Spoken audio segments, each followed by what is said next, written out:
Holy crap. People persist in doubting the evidence. Don't run and hide. Don't be afraid. Don't turn away any longer. The truth will set you free. You're listening to Jimmy Church Fade to Black on the Dark Matter Radio Network. We're turning all of our antennas towards Jimmy Church on Dark Matter Radio. And now, your host, the captain of conspiracy, the prince of paranormal. This ain't your daddy's radio network show. This is Jimmy Church, Fade to Black.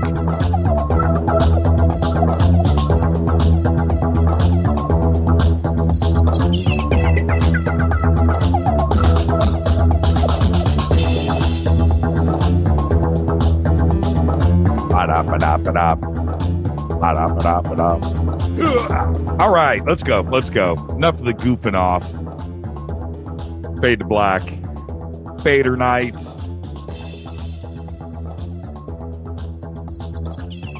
Bespoke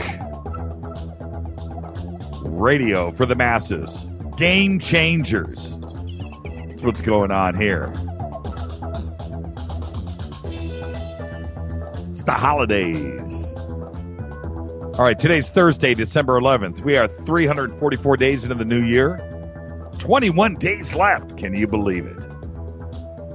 Live from the truthfunders.com studios right here in Burbank, California, where it is going down right now. Truth Funders, the #1 crowdfunding platform for paranormal films, research, expeditions, and inventions of the unknown. Truthfunders.com. For KJCR and the Dark Matter Radio Network, I am your oh-so-humble host, Jimmy Church. Welcome to everybody listening all around the world, across the United States, our good friends to the north, to the south, to the east, to the west, up and down, hither and thither, to and fro, back and forth, up and down. Welcome. This is Fade to Black. Tonight, open lines, 323-825-5045. If you want to Skype in, that is Fade to Black 14, the number 14. Twitter, @JChurchRadio. Hashtag DMRadioNet. That is the sandbox. That is where we are playing tonight. Big salute to the proud men and women in uniform all around the world defending our right to freedom of speech. They are away from their families. Think about that. This is the holiday season. And with that, I am ready. We're going to open up the lines at the bottom of the hour. I'm all jacked up on this Jamaican blue. You have no idea how good this coffee is. Those that have experienced this, oh man. Oh, it gets the job done on every level. Flavor, jackness, man, just good. Smells good, looks good. Jamaican blue, we got some poundage in the mail today delivered. I should almost promote this company. They roasted it for us on order. That's right. And we get it the next day. It is insane. All right. Jamaican blue. Okay, enough of that. Let's go. It is FADERNIGHT. It is my favorite night of the week. I've been hanging out in Twitterville here for the last hour, chatting with everybody. Had to. Got shaky fingers. That Jamaican blue came, man. I was like, no way. It's going to be a good night. It is going to be a good night. The podcast up and running. Let's go. Let's get all of the nasty stuff out of the way. Podcast, JimmyChurchRadio.com. The new website is up, faders.org. Everything is swinging. Everything is going back and forth. Everything is great. I see that everybody is here tonight.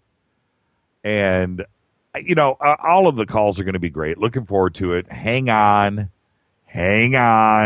Already coming in. Hang on. I'm not going to do any calls here for 25 minutes. Let me set the stage. Let me talk. Let me yak. All right? And then we'll talk all night. But I want a phone call tonight, and I want everybody to pester Nancy Nurse. She's calling in. Apparently, she's got some stuff to say, but she's scared. Nancy Nurse, I want a call from you. Call-in number is 323-825-5045. 5045. You can Skype in Fade to Black 14. And with that, let's get this show cracking. We got a lot to cover, lots of things to do. We had what? No more Starbucks in Jimmy's cup? See, that's Twitter in real time. Follow us on Twitter at JChurchRadio, hashtag DMRadioNet. Yeah, you know what? This is the first non-Starbucks night I've had in a while. And I used to do that, actually. If you are a caffeine junkie like I am, what you do is you need to switch brands once in a while. Yeah, it's kind of trippy. When you're deep into coffee like I am, you just switch off. You go from French roast to Italian, you swing over to Colombian, different brands, different makers, different roast. Head to South America, get something there, get some Brazilian, come up, get some Panamanian, go get some Colombian, get some Mexican, and then swing back over, do some French. And you want to do that to keep the, try the Adderall blend. Oh, Mike, I don't know what the world would do without you, my brother. And with that, so today, yeah, it is a Jamaican Blue day. That is just insane. It is. It's good. Smells good. Tastes good. All right, let's go. Today, bassist Nikki Sixx is 56. Say that again. Bassist Nikki Sixx is 56. I don't know. Is he really a bass player? Is Nikki Sixx a bass player? He's more like a guitar stand with a pulse. Boom, boom. Rapper, actor today. Rapper, actor, producer, writer, poet, and director. Mos Def is 41 years old. That's one talented guy. Who took that? Is that Barrett? Barrett, that's you? All right. That's a good pick. That's a retweet right there. That's a retweet. I'm doing it. Boom. K28 just tweeted my picture of the Jamaican Blue and the Grand Galette. Grand Galette is a French butter cookie with sea salt on it. Don't freak out. And that cookie, it doesn't taste right in milk. But when you dunk it in coffee, when you dunk a Grand Galette and coffee and bite into it, your life changes. That first bite, you will never experience anything in your life again like that first bite into a Grand Galette dunked into coffee cookie. Your life changes. You will never forget that taste. With that, I'm looking for a Grand Galette endorsement. You know, when they went on sale here, you know, it's Christmas.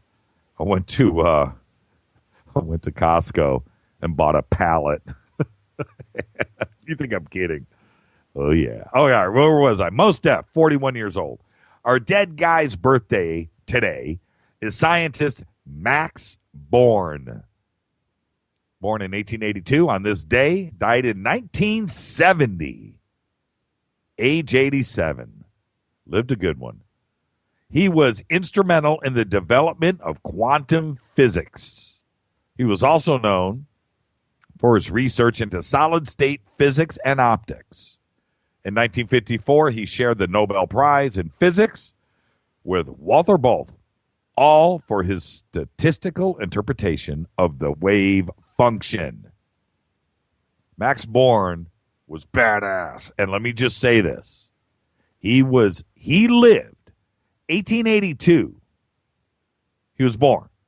Now think about that for a second. And that goes to 1900, turn of the century. He's 18 years old. So he's looking around himself and he's starting to see things change around the world. Steam engines to gas engines, horse and buggies to automobiles, candles to light bulbs, telephones, telegraphs, wires, things changed.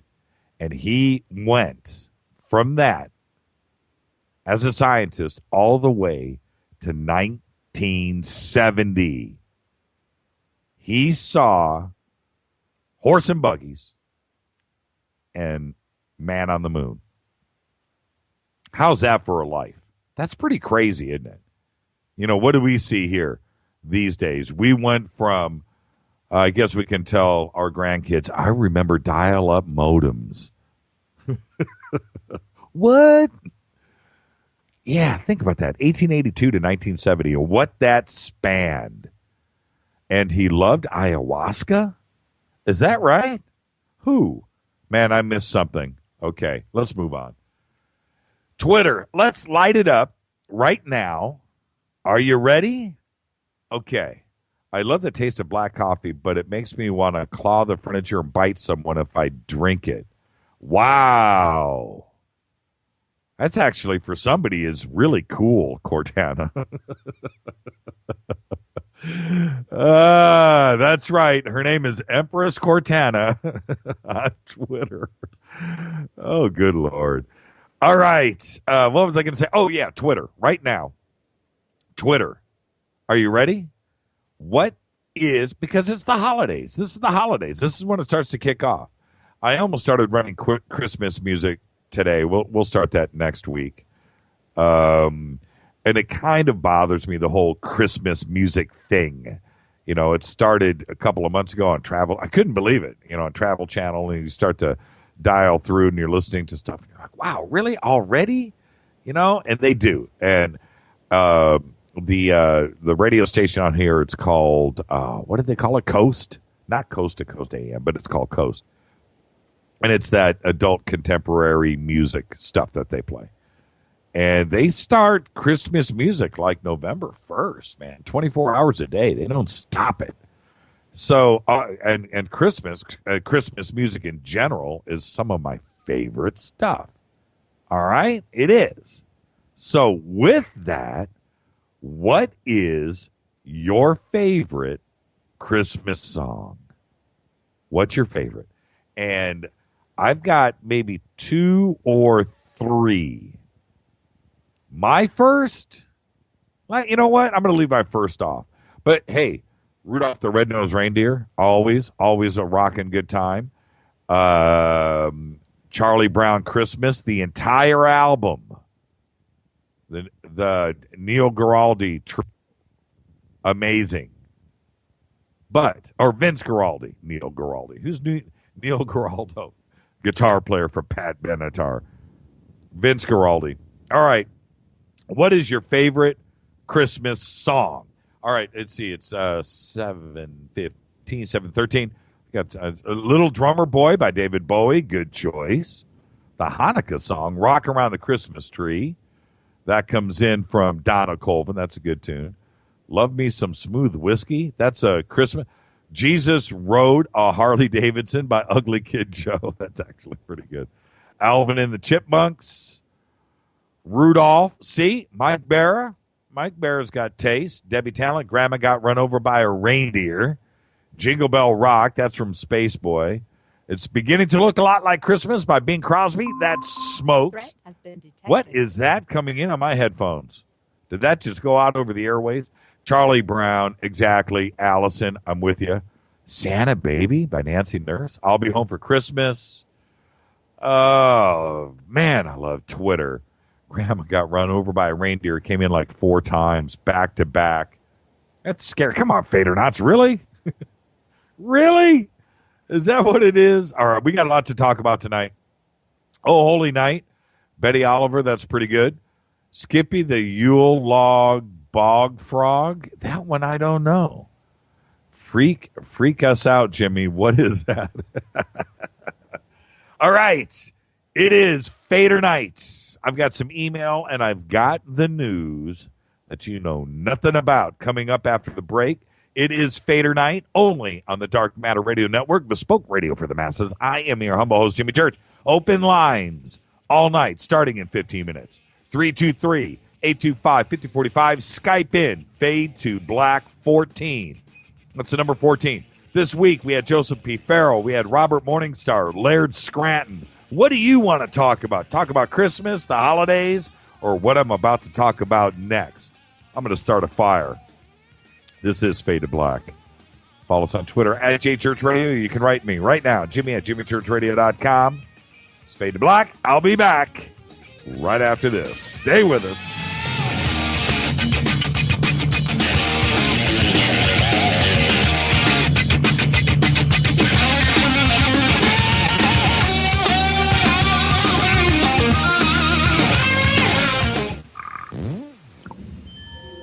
You're listening to Jimmy Church Fade to Black on the Dark Matter Radio Network.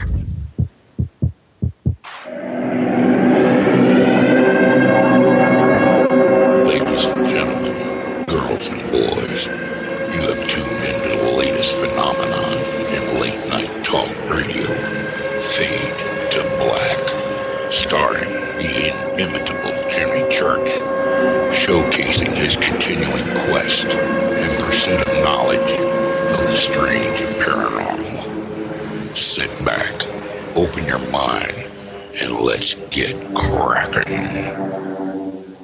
What's up, revolutionaries? It's me, Jimmy Church. Do you have an IRS or state tax issue? Well, I did, and I called national tax experts. My problems were fixed, done, fini, and man, I got to tell you, it was a relief. National Tax Experts are a recognized tax office that services clients in all 50 states. Doesn't matter where you live. Give them a call. I'm telling you, they take the time to understand each and every client's individual financial status as well as their financial goals. And that's exactly what you need, my brother, when you're taking on the evil three-letter. So, seriously, give them a call today at 1-877-909-5444. Again, 1-877-909-5444. Or go check out their website, www.nattaxexperts.com. That's NATTAXEXPERTS.com. Tell them Jimmy sent you. This is KJCR at JimmyChurchRadio.com. On the Dark Matter Radio Network.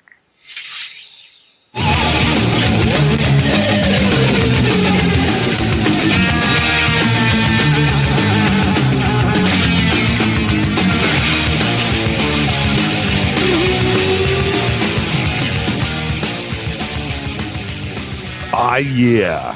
Fade to Black. I'm your host, Jimmy Church. Bespoke radio for the masses, only on the Dark Matter Radio Network. Tonight is Fader Night. Open lines. I want to talk with you. Hacksaw Hamilton. All right. 323-825-5045. Fade to Black 14 if you want to Skype in. Going to open up the phone lines here in a few minutes. Let's get to some email. This from Bain. Listening to Laird Scranton was like going to university. Velikovsky's Worlds in Collision was the book that gave me the idea that there might be an alternate history of the world. Even though he was discredited, he inspired many of us to break free of conventional archaeology and Egyptology and cosmology, etc. I will definitely have to listen to Laird again and perhaps again. The Dogen Buddhist connection, mind-blowing. Alien teachers, logical. Earth catastrophes, all fit together. Laird put it right at the end when he said he probably will not have another interviewer who gets as much info for the listeners as you do. Thanks. That's what makes it so special with your show. Keep it up if you dare. That's from Bain. Email from Demian. He says, I traveled This is interesting, by the way. I traveled astrally to various stars and other planets where there was life. This could be a way they acquired knowledge so aptly pronounced unexplainable. Interesting. This is from Ben Miller. According to Forbes magazine, Dr. Dre earned $620 million last year. Is this the kind of earnings you made as a musician? No. Nope. It's an interesting list when you go and check out that side of things and you see who's making what kind of money. But Dr. Dre, that's $620 million. That's all from headphones. Most of it. Keep the guest request coming. Think about what we did this week here on the show. All of that comes from you. All of it. Joseph P. Farrell, Robert Morningstar, Laird Scranton, all three came from you. Tonight, open lines, 323-825-5045, Skype Fade to Black 14. And now, for the news you know nothing about. You ready? Check this out. In March this year, the Illinois Supreme Court killed the Illinois eavesdropping law.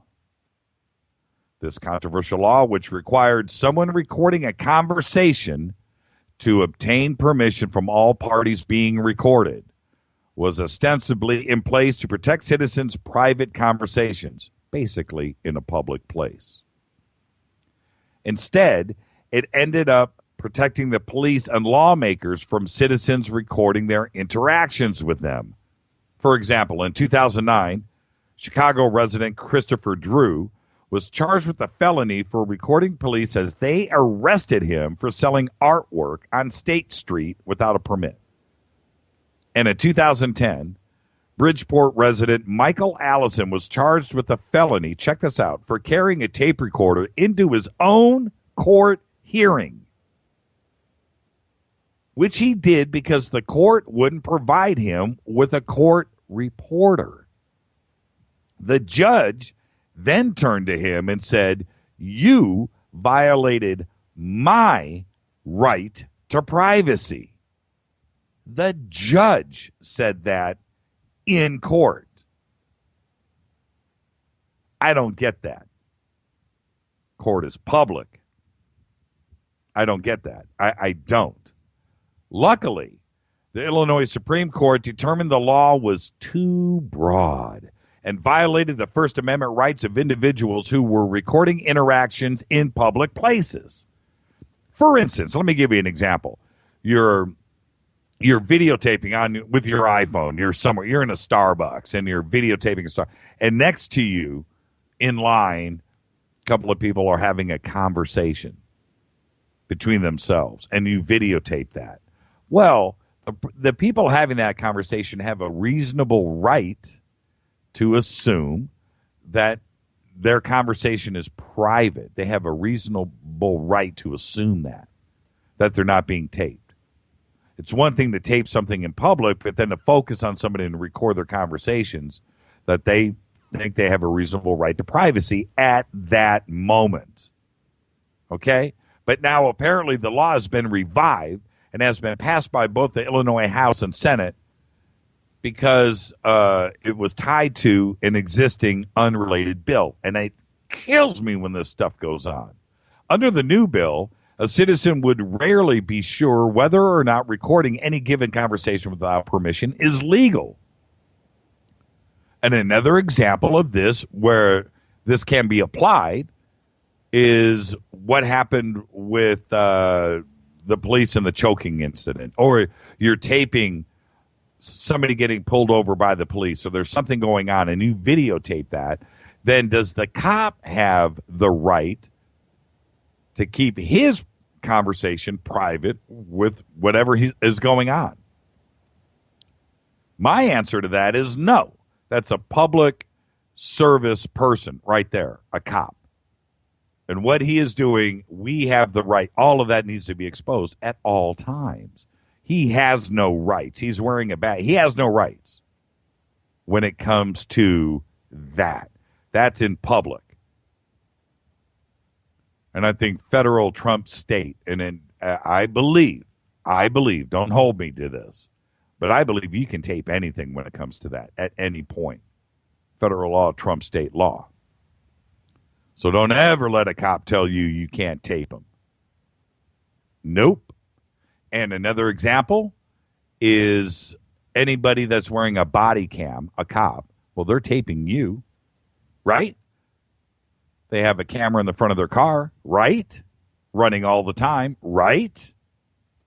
Well, we have the same rights they do. It's insane that this goes on. Insane. I want to talk about this tonight. I want to know your opinions on this. The thought of anybody at any point. Now, look, like I said, there's a difference between the police and you and your friend having a conversation privately. Now, when you're out in public and you're walking down the street, that's it. You're out in public. But if somebody stops and they're videotaping everything out and then they kind of focus on you and they're picking up on your private conversation, that's a different story. You do have a reasonable right to privacy. But you can't tell somebody to stop taping you. They just can't use it for something else. Do you understand the difference? I'm not a lawyer, but there you go. The release of the Senate report on graphic torture of terrorism suspects by the Bush-era Central Intelligence Agency led to calls at the United Nations and elsewhere Tuesday for criminal prosecutions and caused an international explosion on social media, including online jihadist exhortations from retaliation. In Geneva, the United Nations Human Rights Council Special Investigator on Counterterrorism and Human Rights, Ben Emerson, said that he welcomed the report and commended the Obama administration for having resisted political pressures to suppress it. The individual, this is a quote, the individuals responsible for the criminal conspiracy revealed in today's report must be brought to justice and must face criminal penalties commensurate with the gravity of their crimes, Emerson said. He went on to say, the fact that the policies revealed in this report were authorized at a high level within the United States government provides no excuse whatsoever. Indeed, it reinforces the need for criminal accountability. All right. I said I was going to start a fire. I'm going to start a fire right now. Let me explain something. Torture. Let me explain something. You're at home. You're 15 years old. You're at home. Your little sister, she's 10. She comes into the house, got a tooth knocked out. Her face is bloody. And you turn to her and you go, what happened? 2 guys just punched me. Who? I don't know. But I think that's one of them right there. And you look outside. Yeah, that's him. That's him right there. Right there. Really? There was 2. I see 1. But that's him. And you run across the street. You're 15 years old. And you run up to that kid. And you look. And he's got a cut on one of his knuckles. And you say, did you just punch my sister? And he says, yes. And then you beat the crap out of him. And then you say, where's the other guy that did it too? I don't know. Well, you punch him again. And you beat this guy down until he says, it was my brother. Where is he? He's over there. Is that torture? Do you have the right to do that? Doesn't matter at that moment, does it? No. You're going to do what you got to do. So going back to 9/11 and thinking about how all of that went down and our nose got bloody like it did and thousands of people died and we had to do what we had to do, I don't care. That's it. End of story. Start a fire? It's crazy to think. Anybody else, if what went down in the United States went down in any other country, they would do what they had to do.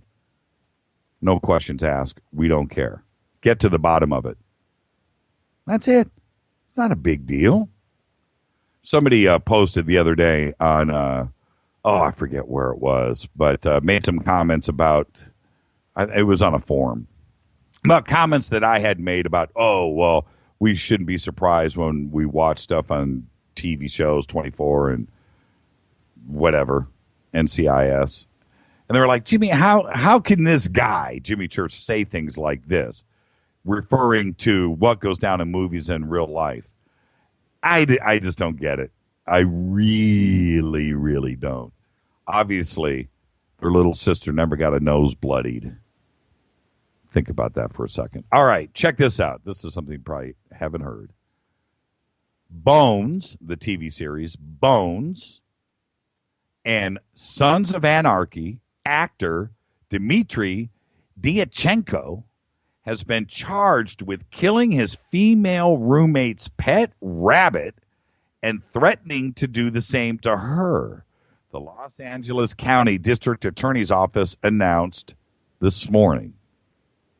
According to a press release from the Los Angeles County District Attorney's Office, which I have read, Dyachenko, 46, of North Hollywood, right down the street from this studio, is facing 2 felony charges. Are you ready? Are you sitting? Listen to this. Cruelty to an animal with the use of a knife and the allegation and criminal threats. Listen to this. And this is coming from the prosecutor today, only in Los Angeles. While the victim was out of the house, Dyachenko skinned her pet rabbit, cooked it, and ate half of it while sending her step-by-step pictures of what he was doing. When she returned, the defendant allegedly told her he was about to do the same to her. That's the district attorney's office. Dyachenko killed the rabbit and made the threat on December 7th. Dyachenko faces a maximum sentence of 4 years, 8 months if convicted, heading back December 30th for an arraignment. Bail has been set at $90,000. You know, and this is our neighborhood. This is our neighborhood. North Hollywood is literally blocks away from where I'm talking into this microphone right now. And this just went down. It just freaks me out.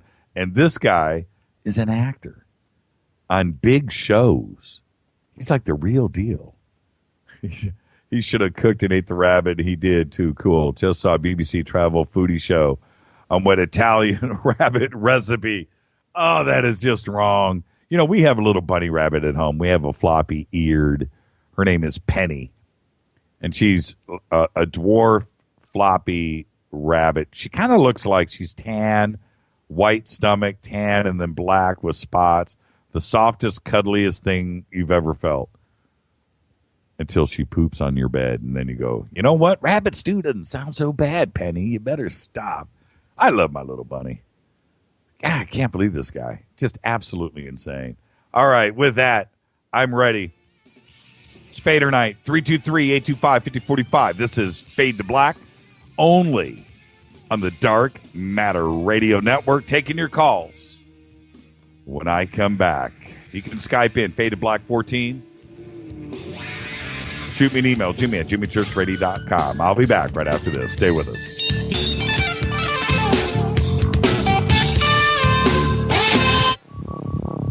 Are you afraid of the dark? Don't move. Don't touch that mouse. You are listening to Fade to Black, bespoke radio for the masses, on jimmychurchradio.com.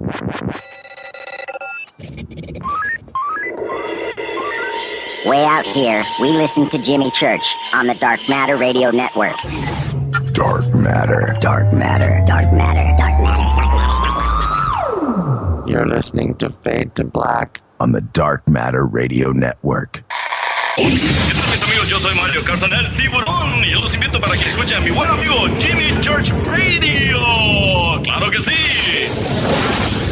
Oi, oi, I'm Reese Evans. You're listening to Jimmy Church. This is Revolution. The revolution will not be televised. The revolution is on radio. Ciao.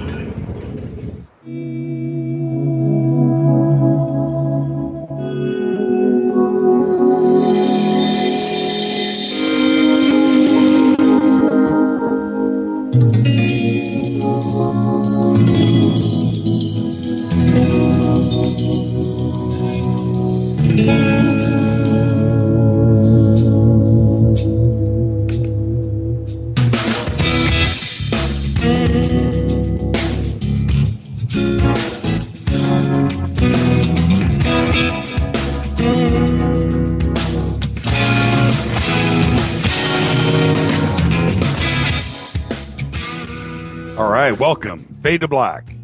Tonight's Fader Night, open lines all night, 323-825-5045. I'll try to squeeze in all the calls that I can. If you call, it's busy, just call back. That's all you got to do. We're going to just line them up. I'll answer everything in order, and I'll try to get everybody in. And let's kick things off with Naptown, Michael Anderson. Michael, how are you tonight, sir? Good evening, Jimmy Church. What is cracking out there in Naptown? One of the points you made earlier, I have to respectfully disagree. Yeah, let's go. Well, you can't just bloody somebody's nose because of 9/11, or the analogy that you used. Because first of all, what if 9/11's all orchestrated to begin with, which is a possibility. It's been the topic of your show. Sure. And we're baited into going over and bloodying somebody's nose over something that never happened. Right. It's like your sister coming in and she not having a scratch on her and saying the neighbor kid beat her up just so you go over there and beat him up. Well, I would still go beat the crap out of the kid. Okay. Well, let's say the analogy this torture. Okay. Vietnam. Right. Our people get captured in Vietnam, and the Vietnamese torture. Why? Because they're in a civil war and they want to protect their country. They don't want to join the other side of Vietnam, Right. And so they think they're doing what's right. But we make movies about it with Chuck Norris and Rambo and Sylvester Stallone about how awful it was. Right. Look, this is my point. If it goes down, and it does, and it probably does, and it's probably seriously, let's be real here. Waterboarding and whatever, sleep deprivation, and these things that they're talking about. That's torture light. Okay. But there was more than that. Remember, that's what I'm saying. The chick that made everybody stand on the glasses and had the human pyramid and all that. Right, it wasn't just waterboarding. Right. And like I said, that's torture light. And that's not. I don't want to really go there, but if you use your imagination, of course, it's a dark, unpleasant world, but that they're in and trying to extract information. I don't want to know about it. I don't. I don't want to know. I just want to know that we're safe. And if you've got a guy that's not talking and there's something that's about to go down, or he's guilty of something and he has conspirators and you need to get to the bottom of it, well, you know what? Whatever. And I'm not trying to... People are captured, we're screaming Geneva Convention and going ape crazy about it, Yeah, the Geneva Convention's a formality, Mike. You know that. Right, but I mean, it exists because so us as the masses can say, well, we're not doing it, and it's so we're not bad people. Well, we as a mass we say we're not doing it and we're not bad people because it's bad stuff and it shouldn't be done. Yeah, right. So let me flip it around on you. And I'm not trying. You know me. I'm not I'm a cool guy. I'm not about any of this. I'm not. But let's flip it around for a second. You, right? You're let's say you're an assassin. Let's just say you're an international man of mystery, right? And you get your little manila envelope and you get the photograph and your plane ticket, right? and you're off to the races in some foreign country. And you get caught, okay? You get caught. And you are in some room somewhere, and somebody's coming in, and they got a car battery and some wires, and they're walking up to you, and you're like, no, Geneva Convention, man. You can't do this. Is that going to stop somebody? No, but my beliefs and every fiber of my being would never put me in that situation. But do you understand what I'm saying?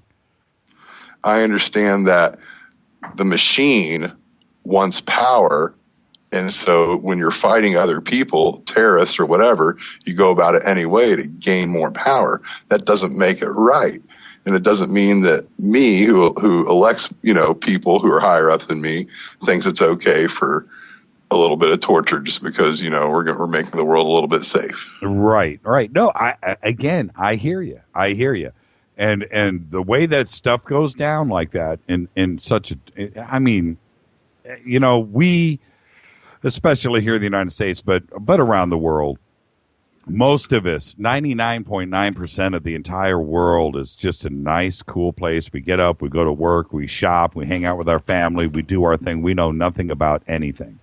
Okay, but there is, we're in denial if we think that there is, it's all like that everywhere. And it's not. And, you know, so where things are going down like that, I don't want to know about it, but I do want to know that my family is safe and that somehow they're uncovering and extracting the information that they need to do to make things safe. I don't want to know about it. I'm not condoning any of it, but that's all a farce anyways, Jimmy. That's the big issue. Like 9/11, it's all a big farce. So we get huffy and puffy, and then nobody gets ticked off when Hurricane Katrina happens and everybody takes away everybody's guns in all of New Orleans. Right. But we all sit around and scream, well, we're America. We got our Second Amendment rights. No, we only got them until local police says, nah, you don't have them anymore. Yeah, you're absolutely right about that, brother. You're absolutely right. But we're all conditioned. We're all conditioned just to say, oh, the towers came down. It's okay. We can kill a few people. We can torture a few people. It's okay. Right. Well, you know, we only know what we're told, and we don't know. And you know, I've said this so many times on this show. You take whatever that news is, whatever that mass media is that you're watching, flip it over 180 degrees, and you might find something close to the truth. And it doesn't matter what it's about. It just doesn't matter what the news is about. It could be talking about weight loss, or they could be talking about, you know, diets, or they could be talking about terrorism and MH370. It doesn't matter what it is. Flip it over and try to find your own truth. I get that. And 9/11 is a perfect example of that. Okay. But a lot of people died, and we don't know the truth behind it. But if the truth is what we assume as being the truth, you know, it was bin Laden and his crew, if that was it, and that we need to go out and figure out and unravel this mess. Well, you know what? People are dealing with it, and I don't really want to know. I don't. Is it naive? I don't know. But like in the beginning of the call, I said that, you know, I respectfully disagree, and that's the case. And I guess my final argument is that's a pretty big if. Did it really happen? Did all this stuff really happen in 9/11 the way they say it? That's a pretty big if for me to say it's okay to take a bunch of guys out of the country to Cuba of all places, and beat the crap out of them. Mm-hmm. I mean, and that's my final point, I guess. Yeah, I mean, we're going to have difference of opinion on this, and I love you to death, Jimmy, but I just disagree with you. Well, you know, look, and you're absolutely right, Michael. If it depending on what the facts are and what view you want to take on it, I understand that. Look, if we want to just take the complete high road and go, look, that's it. We don't do any of this. You can do whatever you want out there. We're not going to do anything. We're not going to come at you for information. We're not going to do anything. You know, we're going to give you a couple of jelly donuts. We're going to give you a phone call, and we're going to feed you. And then when you can get out of here, you can get out of here. If you want to talk. If not, okay, it's all rosy. You know, if that's it, when you want to take the high road on that, I'm with you. I'm with the masses. If that's it, if that's what everybody else wants to do. But that kind of makes me a little nervous because it's not that kind of world out there. It's We not. never Not really every, had a second thing like 9/11 ever happened. And I'm sure if a second thing happened, the whole world would be on board and wouldn't have people questioning it. And if it was just, you know, obviously in your face, this is, you know, ISIS, this is bin Laden, you know, blew up the Golden Gate Bridge or something. Right. But that didn't happen. Nothing ever happened. But we had a guy burn his underwear and some guy try to light his shoe on fire and a bunch of other little BS. Right. Yeah, I'm with you. I'm with you on that. And I was just getting ready to say something. Well, one of the things, and I want you to go with, just stay with me on this for, sorry for everybody that's on hold, keep calling, is this.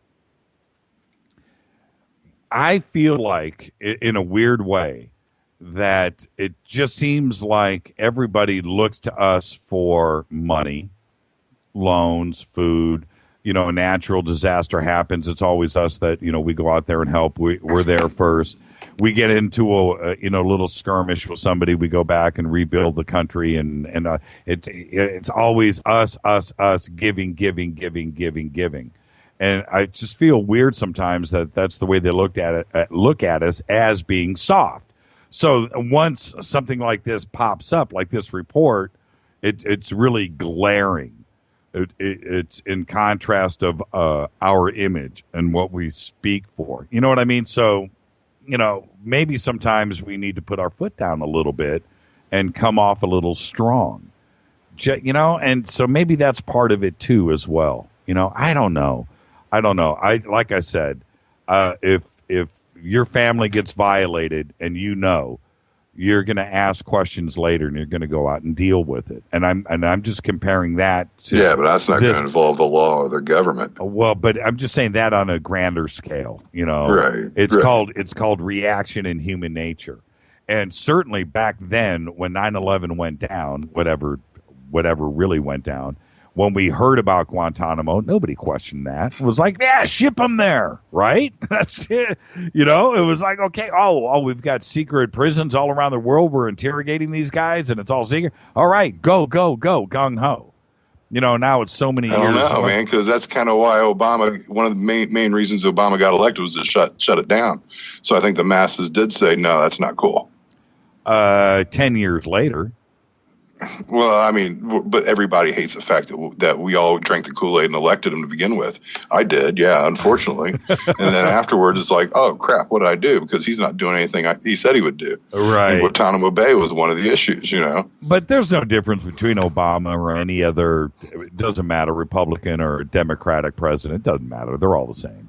But we all get out there and vote because we all get into the marching orders, and we all get into how pumped up everything's telling us to.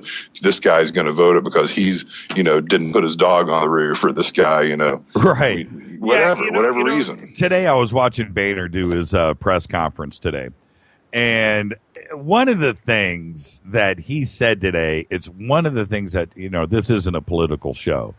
But certainly today, listening to Boehner, I wanted to mention this today.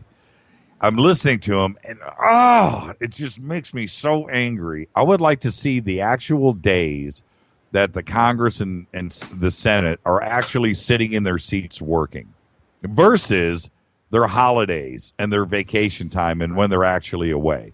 What is that ratio? And it seems to me it's not a good one.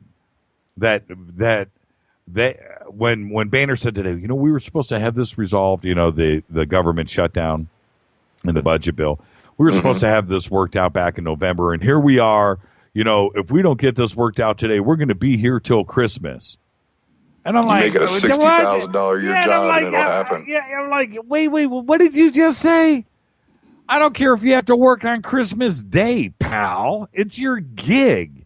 What, you're upset that you might have to work until Christmas? The whole country works until Christmas. What? And you want to say something like that in public? Like that? Get out of here, man. Go back to where you came from. I don't need that. We need Washington. We need Washington full of people Jimmy, I that definitely care. Appreciate you taking my call.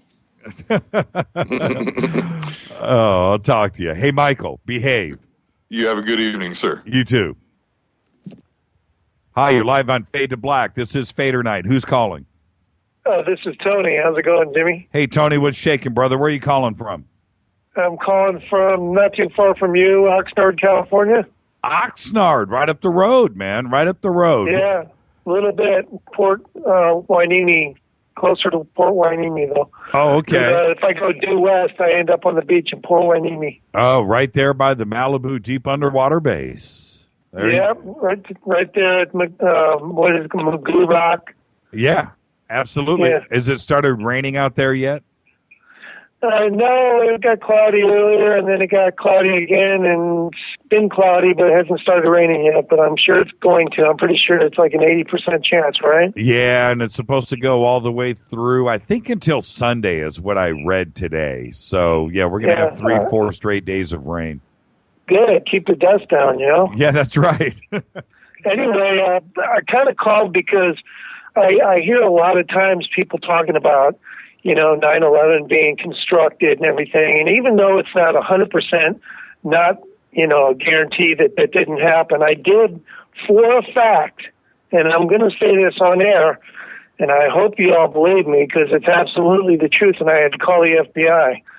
I saw Marwan El-Shilda, one of the guys who flew into the towers, riding a bus northbound on Decatur in Las Vegas when I was living there. And he literally used the bus for transpo, probably because it was less profile than renting a car. And he was going northbound, which would bring him dead to the North Las Vegas airport, dead stop, where they have to turn, the bus turns around and comes back. So I reported I saw him 5 times on the bus, and that's approximately how many times I saw him. And he never spoke Spanish to anyone or anything, so I kind of got a clue. Hey, this guy, I think this guy's Arabic, Mm-hmm. And I paid real close attention to stuff like that. And I noticed he was always gawking at me, like staring at me with kind of a smirk on his face. And anyway, I had to call the FBI 2 weeks after 9/11. They showed a blow-up picture of him. That's when approximately I called the FBI because I said, that's dead on, man. That's the same guy that was on the bus, 100% sure. And so I know it for a fact that at least that much did happen. So if it was orchestrated, they actually had an Arab come out here and, put on quite a show for the public, What did the FBI say to you when you called them? I'll tell you what they said. They said, okay, we appreciate all the information you gave us. We may or may not come to visit you in person. And that was it. And that was it. And I never heard another word from them again. Wow. Yeah, and when I tell people, I have a feeling a lot of people just don't believe me, but it's been a long time now. They actually told me not to talk about it at first. They said we'd prefer if you don't, start talking about this to anyone. Right, but right. It's been so long, I decided, to open up and say, forget it. They didn't even come talk to me in person. I'm going to spill the beans and say I saw this guy. Right. Oh, that's amazing. Hey, Tony, thank you for the call. You're welcome. Thank you so much. That's interesting. Hi, this is Fade to Black. You're live right now with Jimmy Church. Who's calling? Where are you calling from? This is Bear from Santa Clara. Hey, Bear, the bright spot in my day. How are you, brother? Oh, I'm just having a little problem with the dog going out because of the rain, but other than that, it's fine. But what I called, and the reason I called is, want to go a little first on you, because I'm partially native, and this kind of dovetails with yesterday's conversation that you had with your guest. And it's called The Story of the Two Rocks, and it was told to be by my great-great-grandfather, okay? And he was full-blooded, okay? And the story goes, okay, like this. There were 2 big flaming rocks that came in from the south and hit the landmass, okay, and it hit so hard that it split it in 2, okay, and it made the earth crack, okay, and thinking about it and what I know about geology and listening to him and other, people, okay, that makes a lot of sense because that explains why you have the Ring of Fire, and there's actually 2 rings of fire if you look at it kind of closely, because there's a split, like something happened, and when it hit, it basically shocked the earth, and it threw water into the sky along with a lot of things. And then there's the other story of the big rock that hit where the Gulf of Mexico is. Uh-huh. Okay, and so those tribal stories, they kind of have a bearing on and kind of dovetail with the catastrophe that hit the world and knocked it off axis. So I wanted to throw that out there. And then I have a story about an old saying that they used to say, and before I tell you this, there's two analogies that can be taken from this story, okay? And so, as I tell it, I'm trying to figure it out, okay? There once was a little bird who was just born very weak, and it was time to fly south for the winter. Well, along the trip, the poor little bird, he got very tired, so he said, "Oh, there's a tree there. I'm going to perch myself on the tree for a little bit." But it was so cold that the poor little bird, he fell off the tree and onto the ground. Well, along came a buffalo, and the buffalo pooped on the little bird. Well, the little bird, he goes, "Oh, that's just great. Here I am freezing, and now I got pooped on." Well, the poop was warm, and so the poor little bird starts singing. Well, then along comes a cat and digs him out of the poop. And he goes, "Oh, this is great." But the problem is the cat, when he dug him out of the poop, he ate the bird. Okay? All right. Okay, so now you want me to tell you what the meaning of all this is? I do want the meaning. What's the moral to the story? The moral to the story is that not everyone or anything that poops on you is necessarily your friend. Okay. Well, I got that backwards. Okay. Someone who comes along and poops on you is not necessarily your enemy. Yeah, right. And not everyone that comes to your rescue is necessarily your friend. Bear, you are the best, man. You are the bright spot in my day, my brother. Hey, is it raining out there where you're at? It's kind of raining off and on. I'm more worried about my big antenna on the roof. It sits about 60 feet high on top of my roof, and it's just like, okay. Hey, Bear. You know, listen. That's the big HF one, you know? Hey, Bear, it's going to start raining, man, for the next 3 days. I need you to be safe.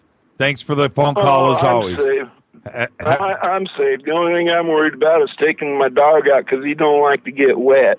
So I got to put his little harness on him and take him to the park and let him sort of circle the tree. Right. We're doing the same thing with our dogs. The same thing. They don't want to go outside. Have a great weekend, the Bear. Cats, they're just hanging out in the, in the back, on the patio, under the awning. So it's just like, okay, it's all cool. Exactly. That's Bear, everybody. Thank you, Bear. Hey, no problem, bro. You take it easy, be safe, be well, and be cautious on those roads. I'll talk to you. That's Bear, everybody. Hi, you're live on Fade to Black with Jimmy Church. Who's calling? Where are you calling from? Jimmy, it's Nancy. Hey, Nancy, you called. Hey. I did. Hey, everybody. It's Nancy Nurse on the phone. Nancy, great to hear your voice. Did I stir the pot tonight? Did I start a fire?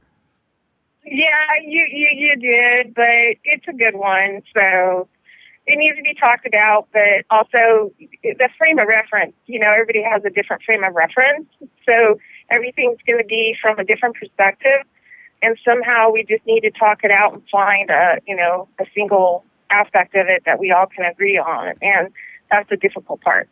It is. It really is. And, like I said, everybody is so acclimated to us just being soft.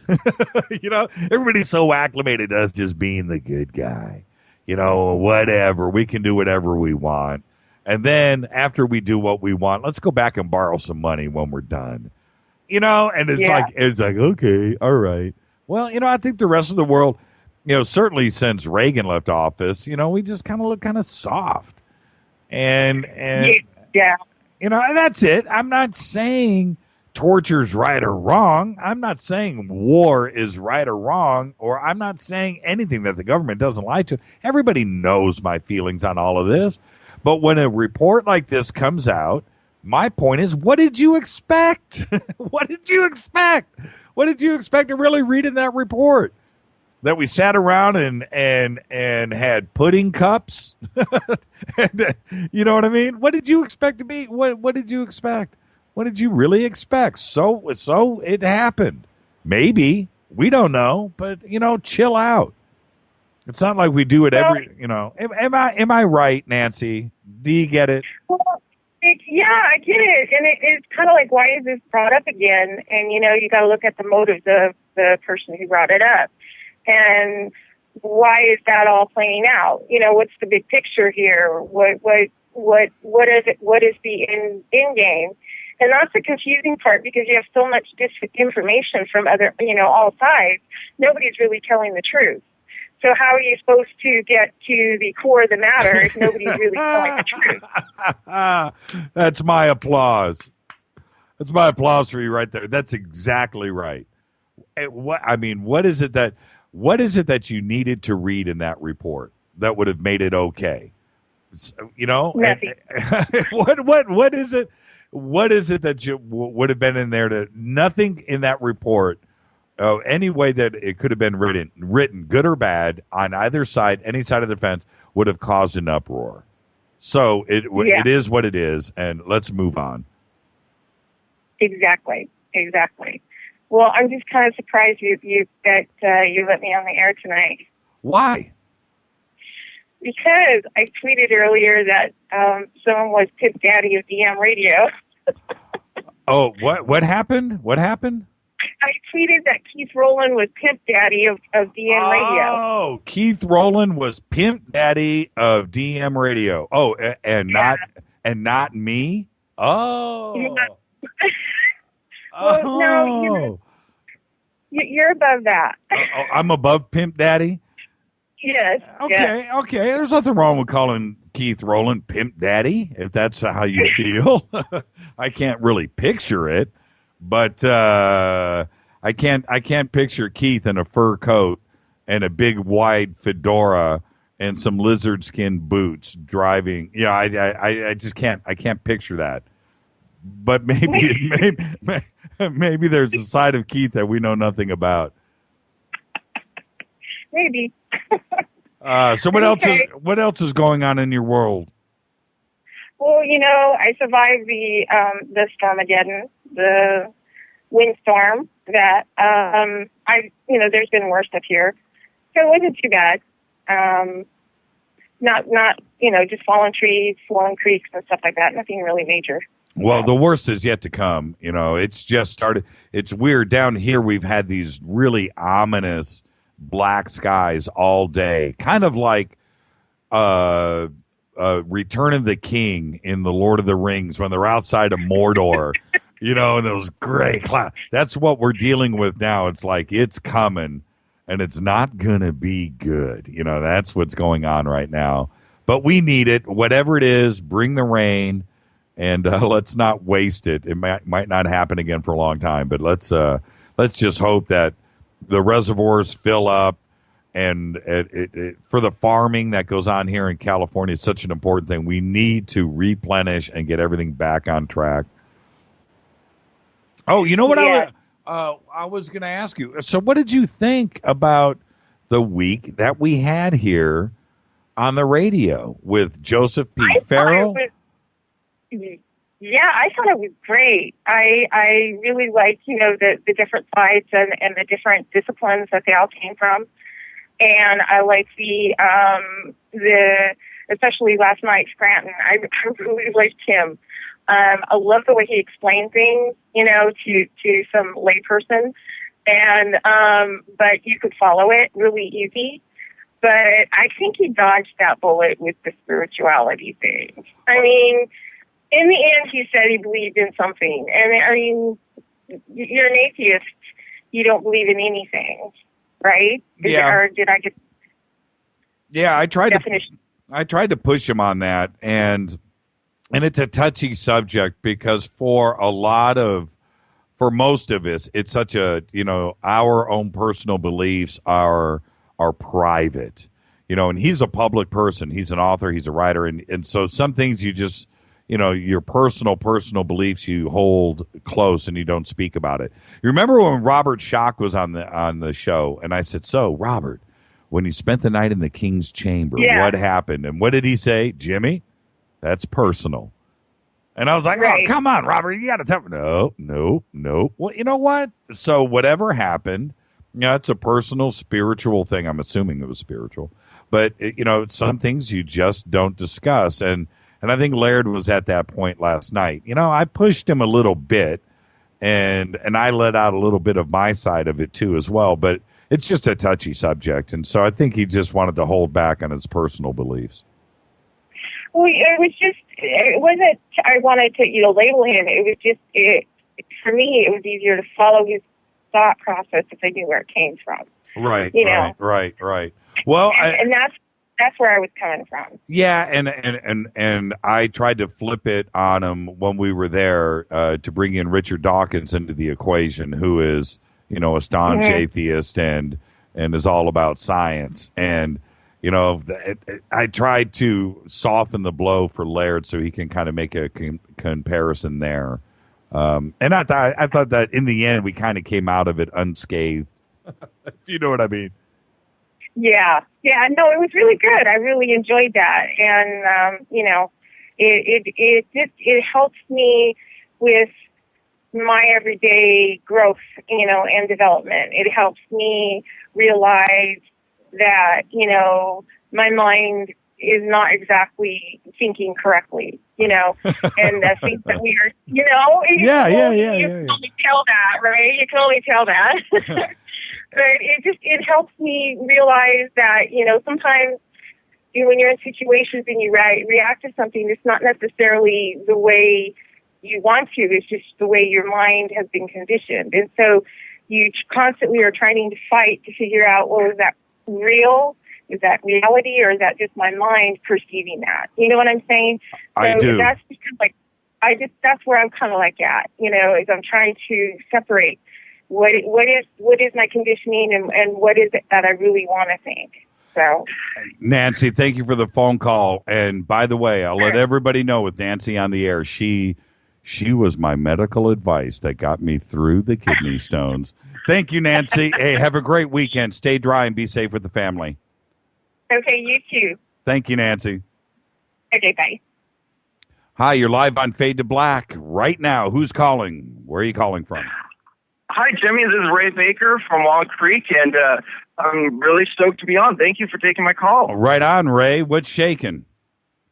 Well, I just wanted to say, I'm super stoked about this Truth Funders thing that you're part of, and I wanted to speak to that a little bit about how I think this is going to change things. Yeah, let's hear it. Yeah, we're really excited about Truth Funders, and everybody over there has been behind this show since the very beginning.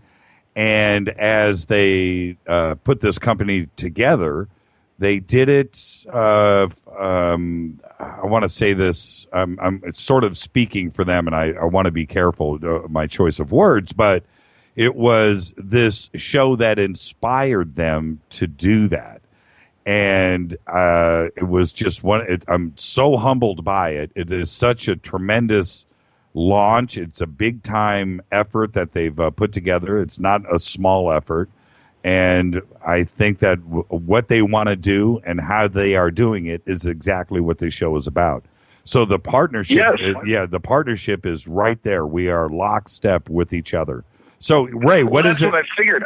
I thought you were actually part of it, but it sounds like you just work together with them with your show. Yeah. Well, see, of course. I'm not part of it, but they aren't part of our show either. But they are part of the show.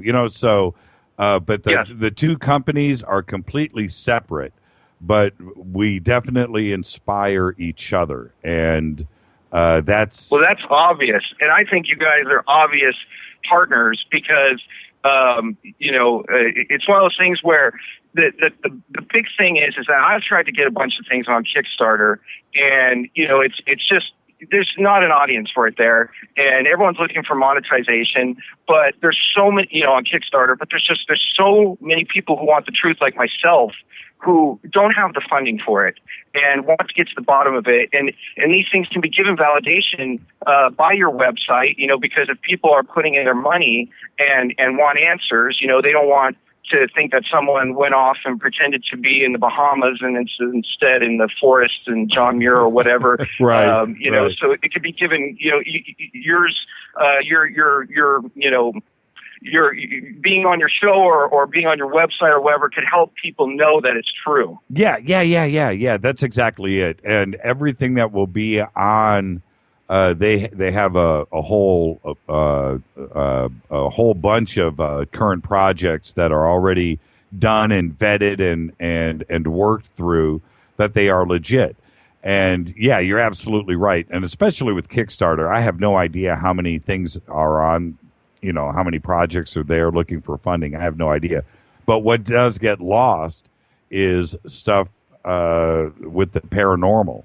And everything that is on truthfunders.com, everything that is there is specifically very narrowly focused on research of the paranormal or documentaries or books or expeditions or an invention or something like that, but it deals with the paranormal. So if you are interested in this, then that's where you go, and everything that you don't have to weed through a whole mass of stuff. It's all very focused, and I'm very excited about it. I am beyond excited because, for instance, I'm huge into all the different things, Atlantis, aliens, blah blah blah. And, the biggest thing that stands in the way, let's speak of archaeology, if I can, for a second, is money. And, of course, money rules the world. But, grants are given to archaeologists that prove out orthodoxy. Otherwise, they're looked to be wasting money or they're fools for spending their money, whatever. But the average person wants to know these answers, and there's lawyers that we need to get, to get out, to get things out of the way. I don't know if you heard, Kennewick Man was just recently, finally, the studies were released on Kennewick Man almost 20 years later. Right. They tried to bury it, but, Douglas Owsley was able to, file a lawsuit against the government to release this information. He was afraid him and his wife were going to lose their house. Right. These are the type of things that we can fund. That's exactly right. Are you working on a project yourself? Well, I would love to. I mean, I've never had the funds. I want to go out and check out Yonaguni. Robert Schock, for instance, who I deeply respect, he doesn't believe that Yonaguni is real, but he challenges people, go there, look for it yourself. But then the other side, very credited, archaeologists and scientists, Toro Auchi and Kimura, they're saying, come on out here, see for yourself. So both sides are saying, come out here and look for yourself. But who has the money to get out to Japan, get the proper guide, get the scuba gear, and you need that proper guide so you're not dragged out by the tides, get the gear to videotape it. And here's the real kicker, is that every time, it's just so hard to get to the credible sources, the non-Photoshop photos. I mean, there's some photos out there that look to be from credible sources, but it's like, is that real? Is that because that's definitively human and made, And right. It's one of those things where I want to get out there, and let's say then, it was out there and it was put out there and it was put in on a credible site, with a label underneath, let's say in your case, Jimmy Church.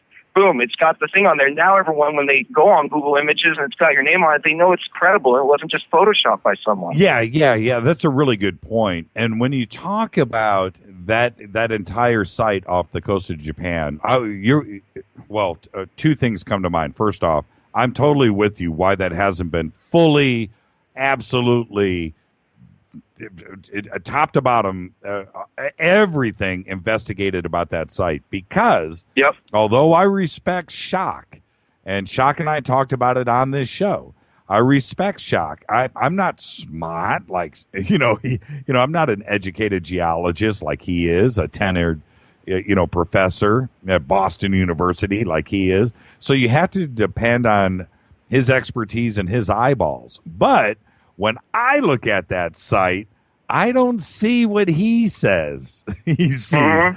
I don't see it. I've never seen a natural rock formation like that anywhere. Me neither. Anywhere at all. I mean, And it's not like, look, if you had one step that was at a right angle, Allison Bell just tweeted out. I'm going to retweet this. Hang on, Ray. I'm doing two things at once. She just tweeted out a picture of the site. When if one step was there and the rest of it was kind of not the same, all right, okay, I'll come by. But the whole place is like that. Absolutely. Every single little bit of it, that does not look natural. It just doesn't to me. I don't know what. Me neither. I don't know what Shock saw. He scuba. It's surprising because he seems so open-minded. Whether it's Tiwanaku or the water erosion on the Sphinx. And right. It is interesting that he doesn't seem to even give it a little bit of credibility. No, he opened and shut the door on that, just like he did with the Bosnian pyramids too, as well. Yeah, he used bad words on my show when it came to that, and I haven't been to either site, so I don't know. The Bosnian pyramid situation is out for debate right now. It's not like Giza, that's a whole different story. You can go there, see that it is man-made, or we get that, or that it's not natural. I should say we don't know who made it, who built it. But with the Bosnian pyramids right now, it's covered with forests. It's covered with dirt, and we're only looking at a basic outline, and the tunnels underneath. I don't know if those tunnels were just dug by us, and I don't know. But when he came out and he says that about the Bosnian pyramids, you have to go, okay, all right, I'll buy into that because it doesn't look right to me either. But when you look at how do you say it? Yonaguni? Yeah, when you look at that, my eyes see something that was very well crafted.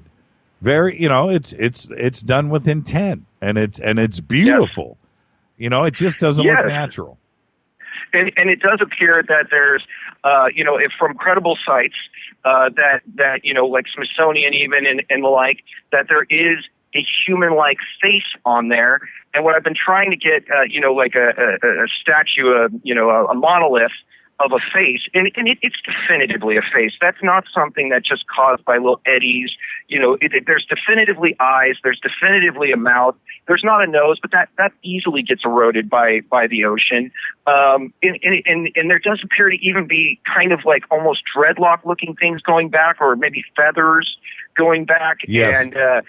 And I just want to see if they challenge, both sides have challenged people to go look for themselves. And I've been dying to go look for myself and get underneath there and videotape it if needed be. But I just wanted to go for my own, because I'm so fascinated with this concept. I mean, do right angles occur in nature? Rarely. I mean, yes, they do. There are sometimes extreme, right angles, but when you look at it on the whole, there's just too much of it. And then the staircases, that's the real thing. Yeah, the staircases. Yep. Yes.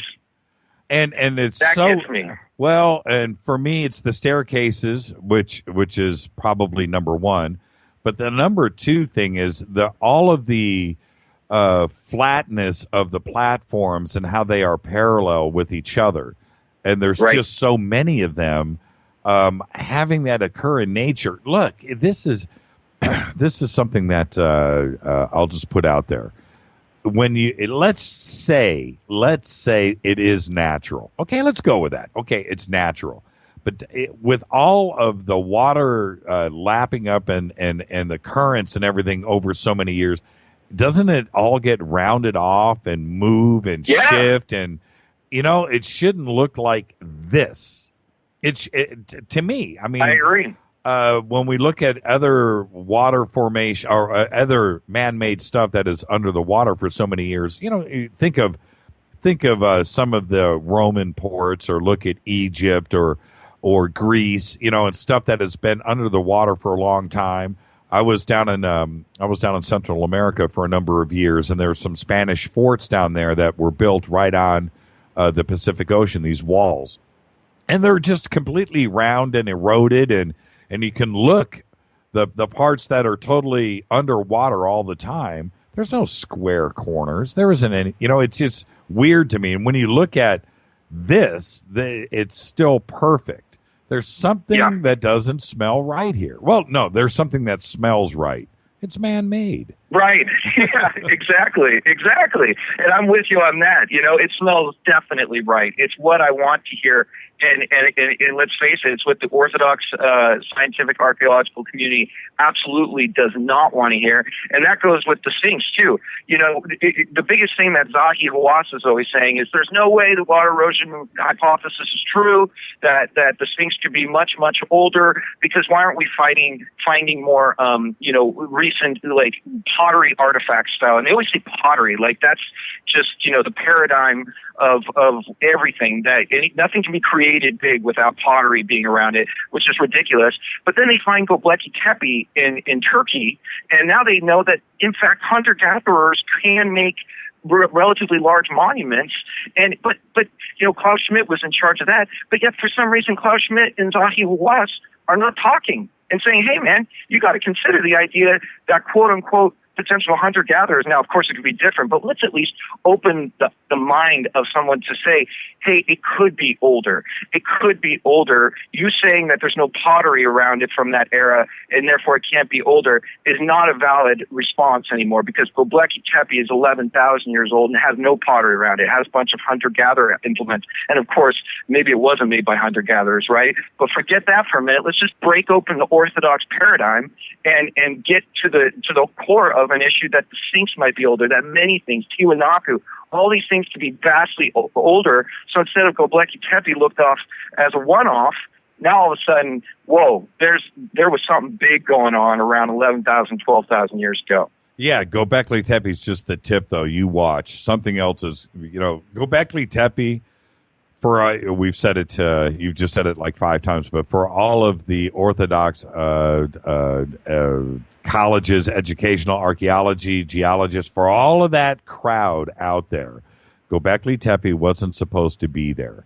And we found it, and now they don't have an answer for that. But if Göbekli Tepe exists, then it's probably not the only one. And there's other sites in Turkey. What if we find something like that in China? What if we find something here in America? What if we find something like that? Well, there's Pumapunku, certainly. But what if we find something like that in Bolivia that is identical to Göbekli Tepe? That is what are they going to say then? What if we this is what I'm waiting for. I swear we're right there. What if we find something that is 50,000 years old? What if that happens? It's there. It's out there. That's right. What if that surfaces? What are we going to say now? And that's what I'm waiting for. Göbekli Tepe wasn't supposed to happen, and it did. The pyramids were supposed to be the end-all, be-all. That's it. Nothing before the pyramids. Nothing before the pyramids. Boom, Göbekli Tepe. It wasn't before the pyramids. It was 8,000 years before the pyramids. 8,000 years. Maybe even older. Yeah. Because it's hard to determine, of course, stone's age. You can't carbon date stone, but they do know by the depth that it was at least, 8,000 years before the pyramids. That's right.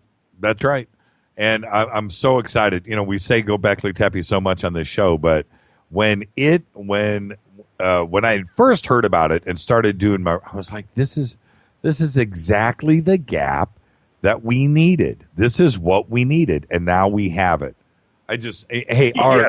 Art, thank you for the phone call, my brother, and you are welcome to call anytime. Do me a favor. Thank you. Listen, do me a favor. Write Rita right now, Rita@jimmychurchradio.com. Give her your info.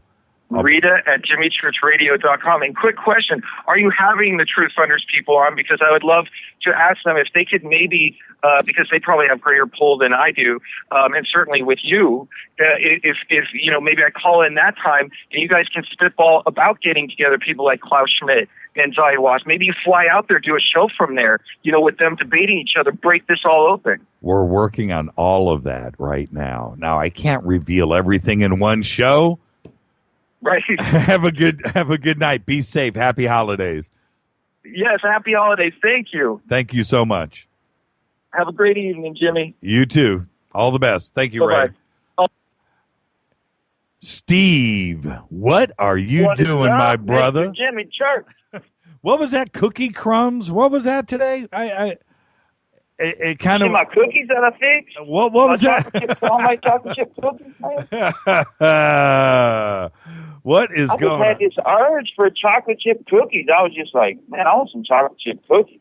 Man, it made me want to bake some today. We have literally cases of the Grand Galette, the French cookies, and so we're in that mode right now. But I started thinking, man, maybe chocolate chip, maybe peanut butter. Whoa,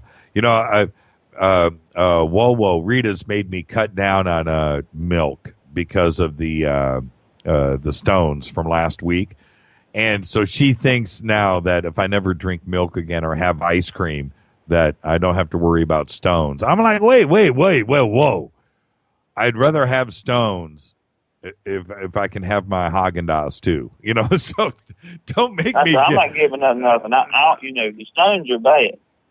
But now there's certain things I'm still not going to give up. Nope. Me and the stones just have to go another round. Yeah, that's right. That's exactly it. I don't mind it. It's only one day of pain, but man, I get Haagen-Dazs every day of the year. That's right. That's pure play. That's heaven. I'm just not going to do it. I'm not going to do it.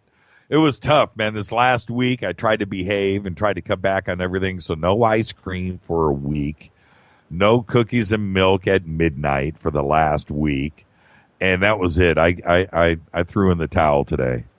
I did. I did. I went and got a couple gallons of milk, and I was like, "That's it. I'm done. I can't. The thought. A couple of nights ago after the show, Rita and I left the studio. We're driving home, and we go by the market, and it's 10:30 at night. And at 10:30 at night after the show, I'm thinking about bed, and I'm not thinking healthy. I'm thinking, man, how about a banana cream pie? That's what sounds good to me at that moment. And I turned to her and I said, I'm going to get some Haagen-Dazs. She goes, no, you're not. And it's what I wanted, And I left the store with like bottled water and almonds or something. I was like, man, this ain't fun. I need the good stuff, man. So that's it. I'm back. I'm going hardcore tonight. I could tell you how many times that I get up at 5:30 every morning to open up the shop, and I couldn't tell you the mornings that I've woke up and laying on my lap in the bed is a half-eaten huge bowl of a triple banana split, just laying in my lap, melted, And I'm like, when did I go after that? That would be between Jimmy Church's show that ended at 1 o'clock and 5:30. We did that. That's funny you say that. We did that about 6 months ago, Steve. We did banana splits. We did the real thing, and my family here is multicultural, and there are certain things that I introduce to them all the time that they probably have never seen. They may be heard of, but they've never seen. And one of the great things about the United States is the friggin' banana split. The real deal. That's right. Pineapple topping, strawberry topping, chocolate topping, whipped cream, couple bananas, vanilla ice cream, chocolate ice cream, strawberry ice cream. Cover that with some salted crushed nuts, and you go to town. How does that? Slow this down. Yeah, and how does all of that go together? It doesn't make any sense. Especially with the syrup, the walnut. The walnuts in the syrup. Too, yeah, that's what I'm talking about. Yeah. Oh my goodness. I might have to do that tonight. Hey, so what'd you think? Hey, Steve, what'd you think about the week on the show? Pretty amazing, wasn't it? Well, I really loved, Farley. How you say his name? Yeah, Joseph P. Farrell. Farrell, yeah. Because I'm a World War II buff anyway, so, when he started talking about, Germany and the Hitler whole thing, I dug that. And then Morningstar, he was great. you know. And then Scranton was good last night. I mean, yeah, I know. But like I tweeted last night, I mean, you just keep birthing out these shows. Yeah, I know. And we were talking last night after the show. We wrapped up, and I'm like, what a week. Well, everybody here started saying, well, you know what? You forget. Let's go back to Carmen Bolter. Let's go back to, what, you already forget about Chase Kletzky? Did you forget about that Linda Moulton Howe interview?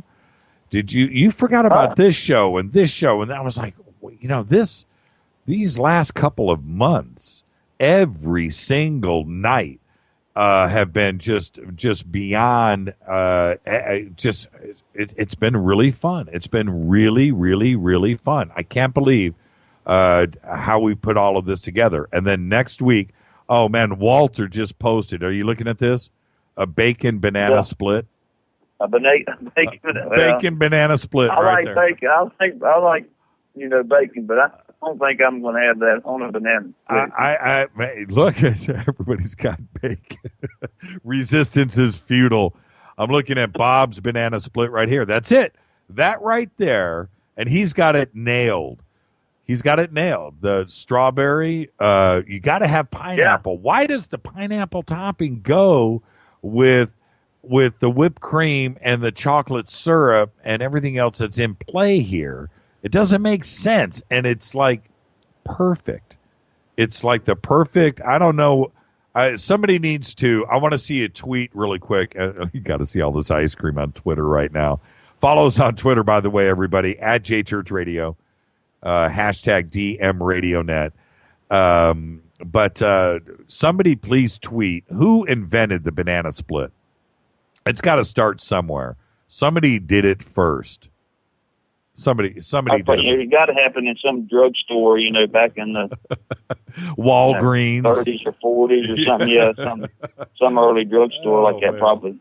Hey, Steve, thank you. Did you see the picture of the?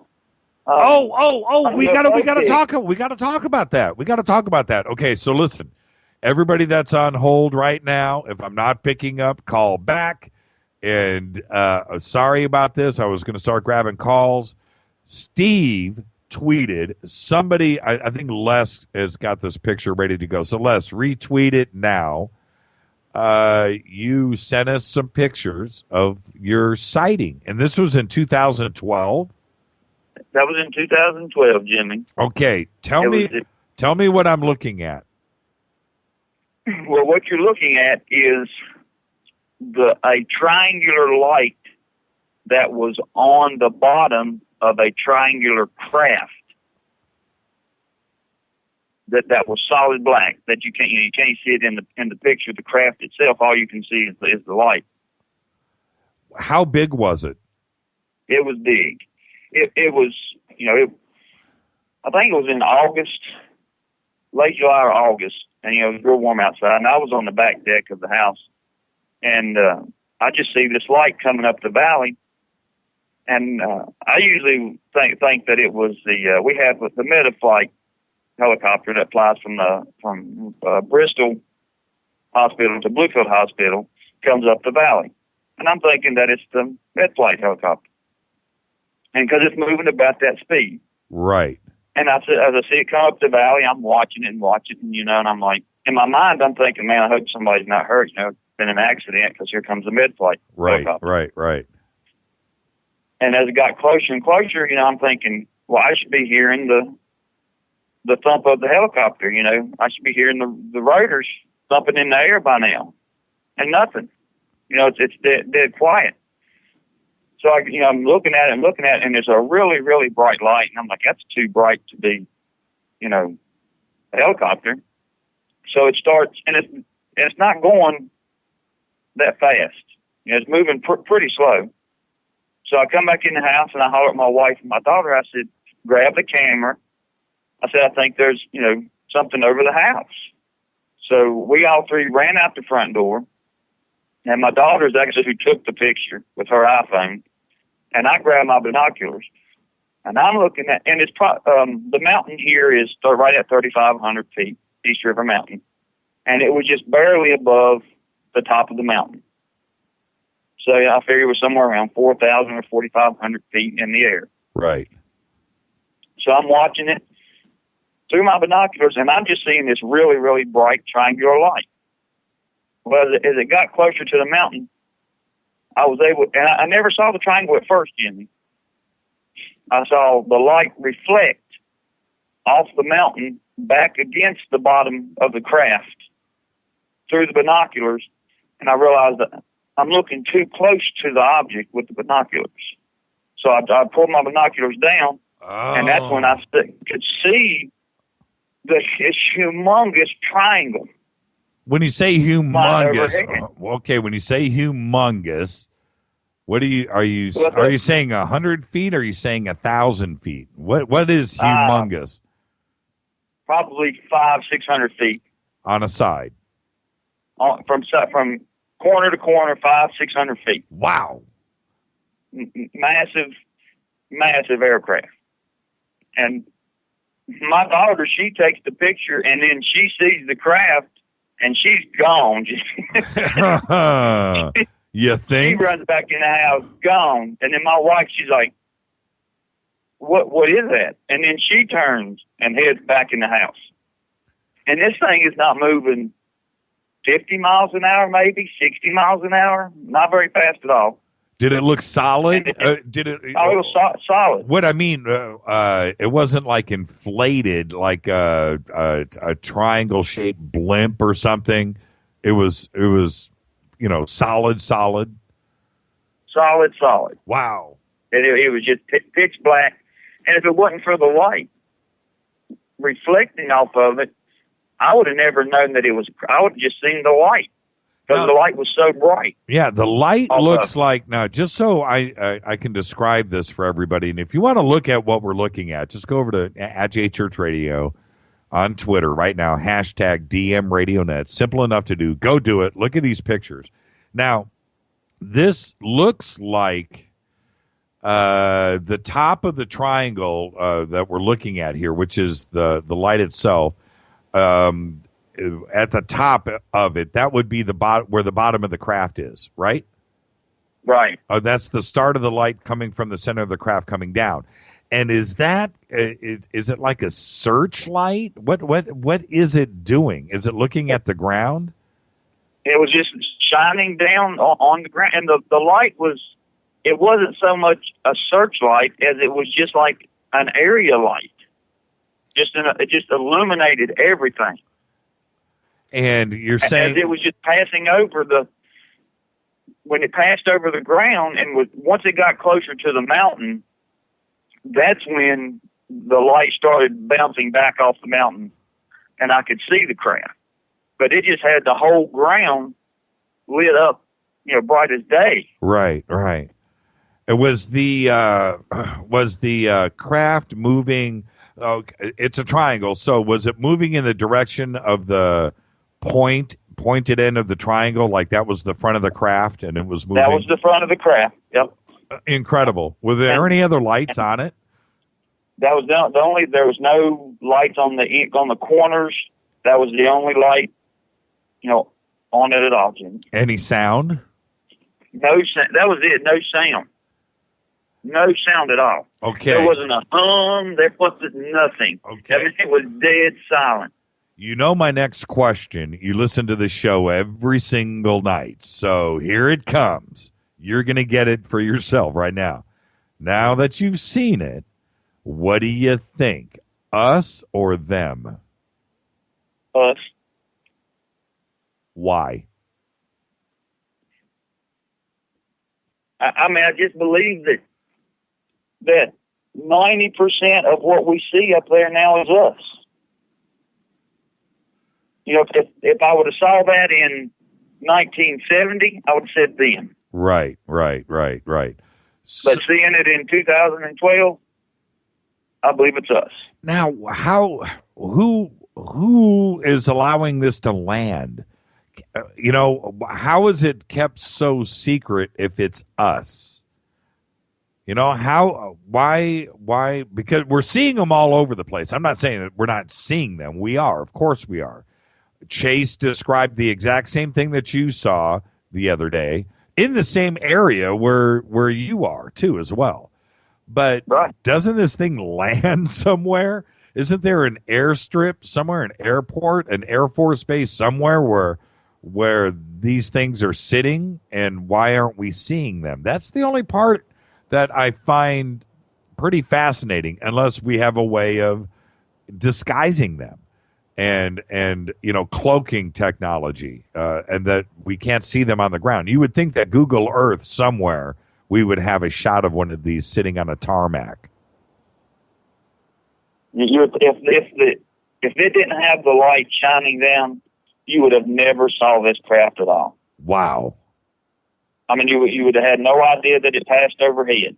So the only way was if you would have saw it if you was looking at the stars and the stars just happened to get blocked out. That's the only way you would have knew something even went over top of it.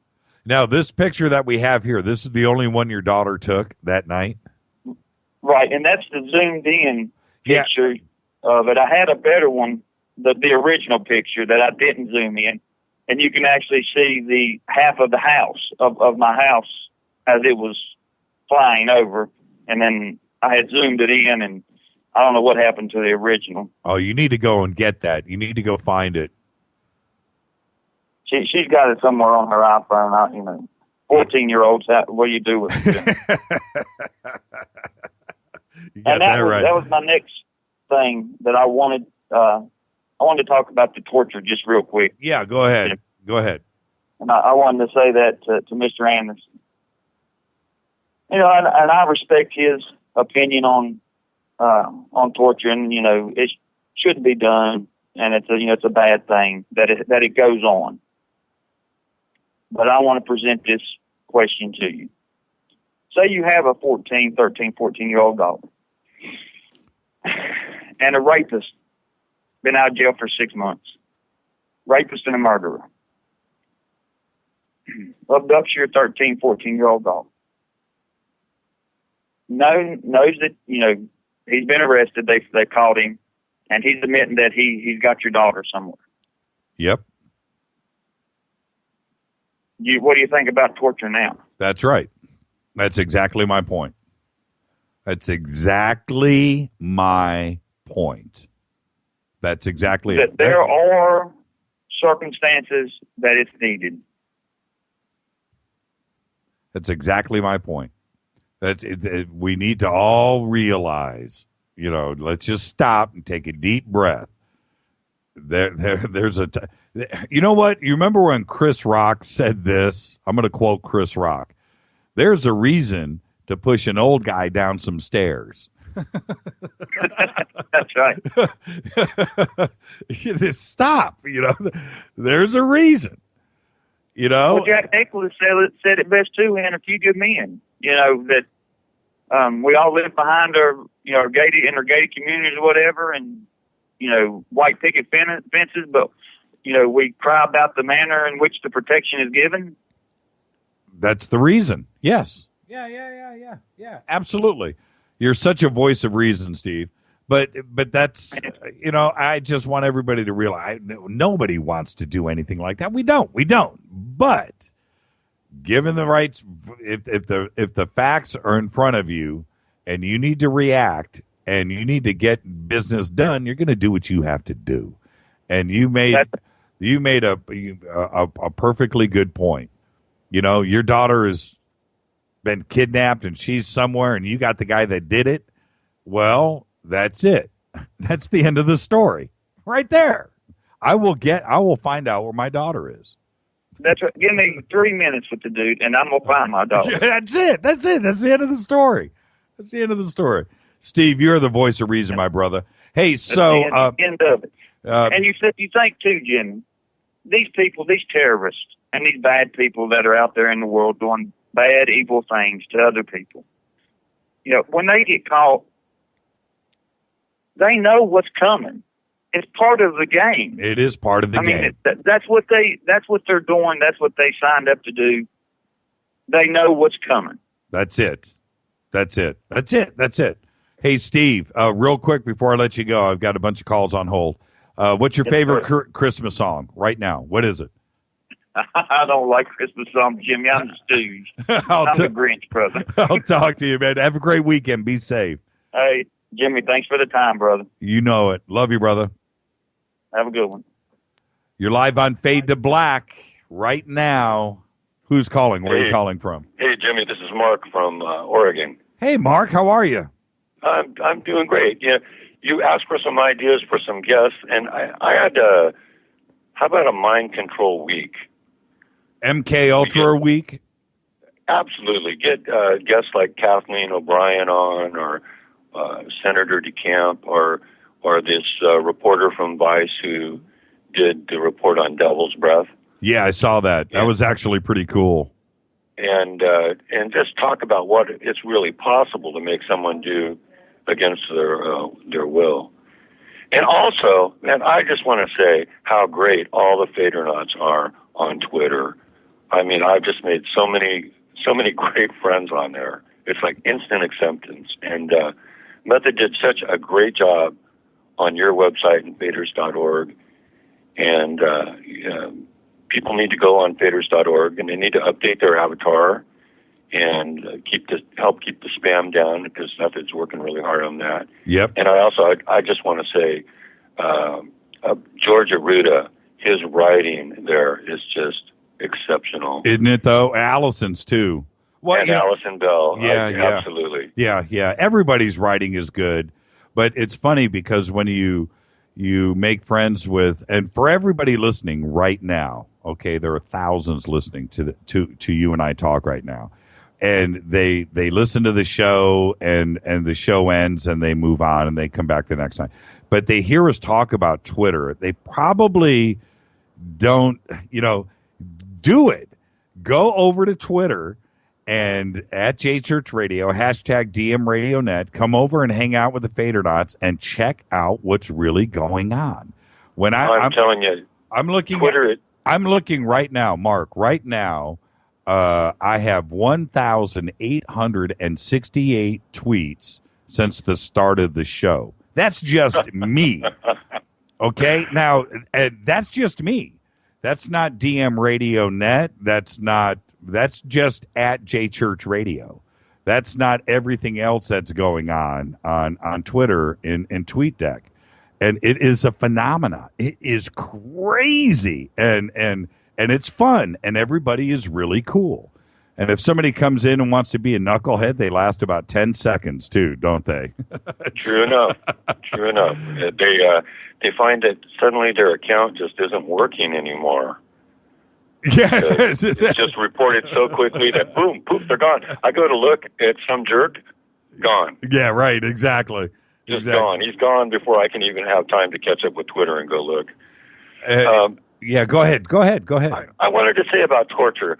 I really have mixed emotions about this. I can certainly conceive of circumstances where we might have to. Most of those would involve a nuclear weapon and imminent detonation, though. But I also have concerns about the quality of info that we get from torture. And, I'm going to quote somebody else from Twitter, and I don't remember who. Yes through torture. What was that? Tammy said he got me to say yes through torture. So.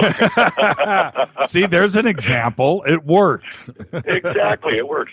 But it's to quote someone else from Twitter, and I can't remember who. I wish I could. It's give me Dick Cheney and a waterboard, and I will get him to confess to the Tate murders in 5 minutes. Yeah, he would be the first to cave. and there really is something to that. Yeah, there is. I'm not condoning anything. All I am saying is there is a reason for everything. There just is. And when that report came out, I stand by my statement. What is it that you expected? What is it that you expected the report to say? Why is everybody so shocked? Why is everybody so upset? Right? I'm not shocked. I was never shocked.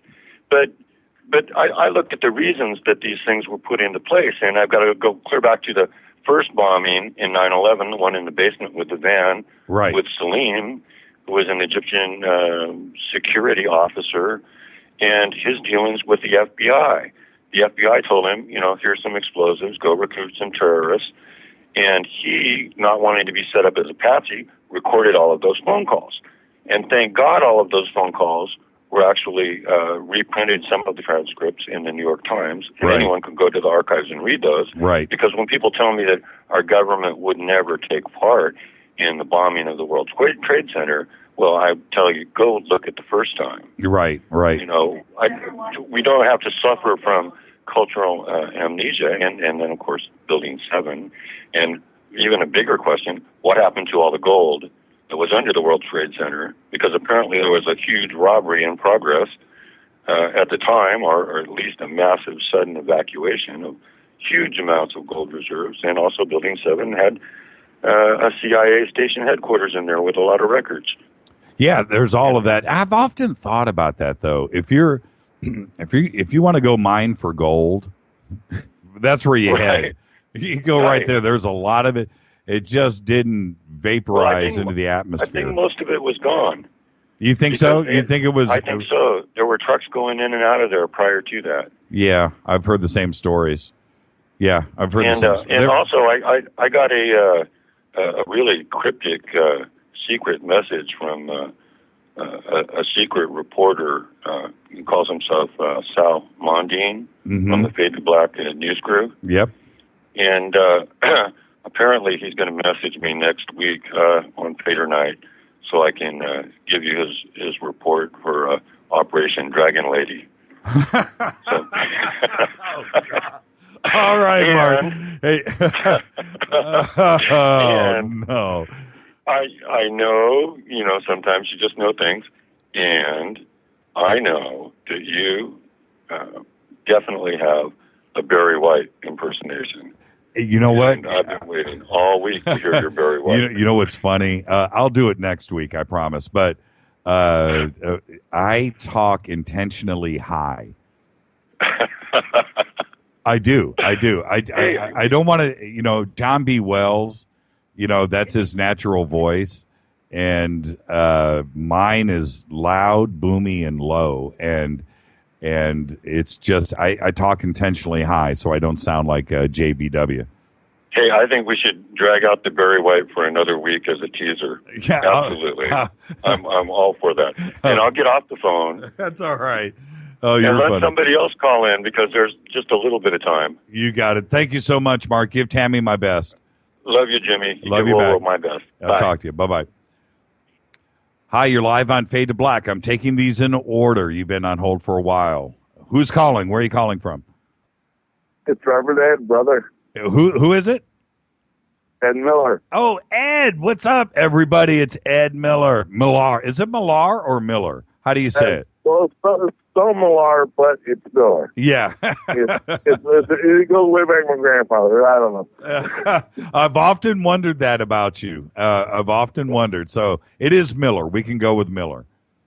Yes. All right, Ed. What's shaking tonight? Yeah, I'm great. How are you doing? I'm good. I'm good. I'm sorry to hear about that kidney stone issue, but I'll tell you, I feel for you. I've been there several times. I've had procedures done. I've had stents put in because of blockages, because of kidney stone. It is nothing to mess with. No, it's not. And unless you've gone through it, you don't know. You just don't know. It is brutal. But, the one thing about I named my first one. Yeah, me too.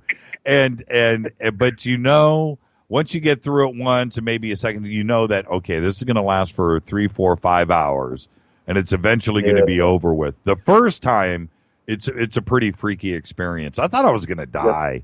I thought I was having a heart attack. I didn't know. Second time around, it was like, okay, I know what's going on here. We just need to ride this out. Need to take some meds and get through this. Dilaudid became my best friend for a while there. So really quick, the phone is yours. What's going on? The issue on torture, some people may say it's a necessary evil. Yeah. End of story, right? Yes. Yeah. I could see, but I was watching the interview the other night on CBS, and when they were talking to the CIA chief, and he was saying we did not torture anybody. No, they did not torture anybody. They have contractors do it. You bring up a really good point with things like documents from the Freedom of Information Act, right? Well, if you that's from they're required because it's a government agency. Okay, all right, boom. But if something is contracted out and now it's private, well, then there is no Freedom of Information Act documents from a private organization, and that's their easy way out on all of this with anything, UFOs, assassination, conspiracies, JFK, whatever. As soon as you turn that into a private affair, a private organization, then that's it. It's over. And you're absolutely right. Once they bring in civilian contracters, all bets are off. So you're absolutely right. Thank you for the phone call, Ed. All the best, man. That was all the best to you. And I want to say hi to all my brothers and sisters in the FADERNIGHT family. I'm okay. I got a piece of crap iOS phone that half the time that freezes up to me when I'm on Twitter. Yeah, that's what I'm talking about. Especially when I'm listening to the show. Thank you. I just want to let you know I'm all right. It's just I have an issue with the phone that doesn't want to work half the time. Everybody knows that about you, Ed. It's all good. Take care, brother. Have a great weekend. You too, and have a happy holiday. Happy holidays, Ed. Ed Millar. Ed Miller. It's Miller, not Millar. It's all good. Hey, turn your radio down. You're live on Fade to Black. Hello? Yeah, hi. Who's calling? Hi, Jimmy. My name is Venkat. My short name is Casey. Okay. Okay. I just have a quick question. Do you have any Asian FADERNIGHT in your list? Do I have any? I don't know. That's Maybe I'm the first one, is it?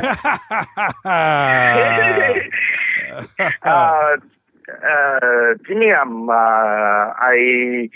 I love your show. You know, it's the best ever. And I'm listening to your show for last 3-4 months. And I cut my cable bill first. It saved a lot of money. I don't listen to any other shows. I used to spend a lot of time in watching CNN, Fox News, like that, everything. Right. And I cut down everything. And it was very, it's accidentally I found your site, radio show. I watched all the shows from Project Camelot, Bill and Kerry Cassidy. Yep. While searching that, I got into Coast to Coast. Then one day, I couldn't listen to Coast to Coast, the recorded one. And I saw yours in YouTube. That's how I got into your show. And I'm telling you, a couple of days before when you had Joseph Dr. Joseph Heathville. Yep. I'm a very big fan of him. I was driving my van so fast to come back to home to listen to that. Yeah, it's you are doing a great job, And how much time I got? I want to tell you a quick story about today. What happened at my job? Okay, real quick. I can give you 1 minute. How's that? Yeah, okay. A couple of days before, remember you mentioned about the flu shots? Yes.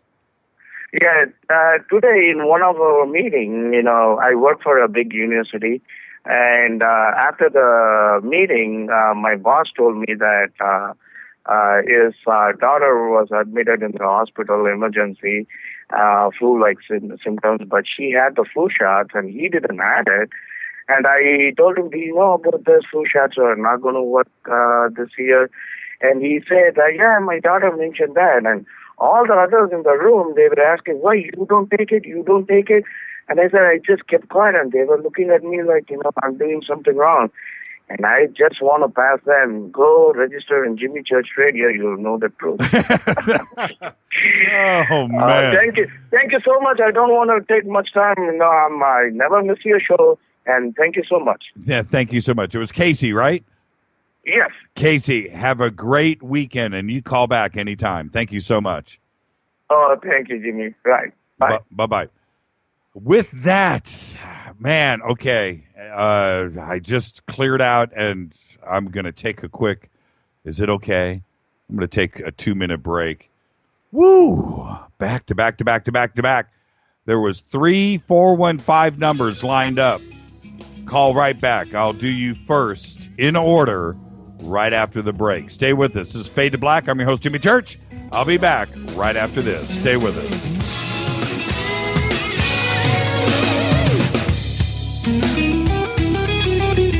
Hi everybody, this is Rob Halford, the Metal Guard on JimmyChurchRadio.com. What's up? My name's Brian Taylor, Ninja Badass Extraordinaire, and this is JimmyChurchRadio.com. JJCR in your face. JimmyChurchRadio.com on the Dark Matter Radio Network.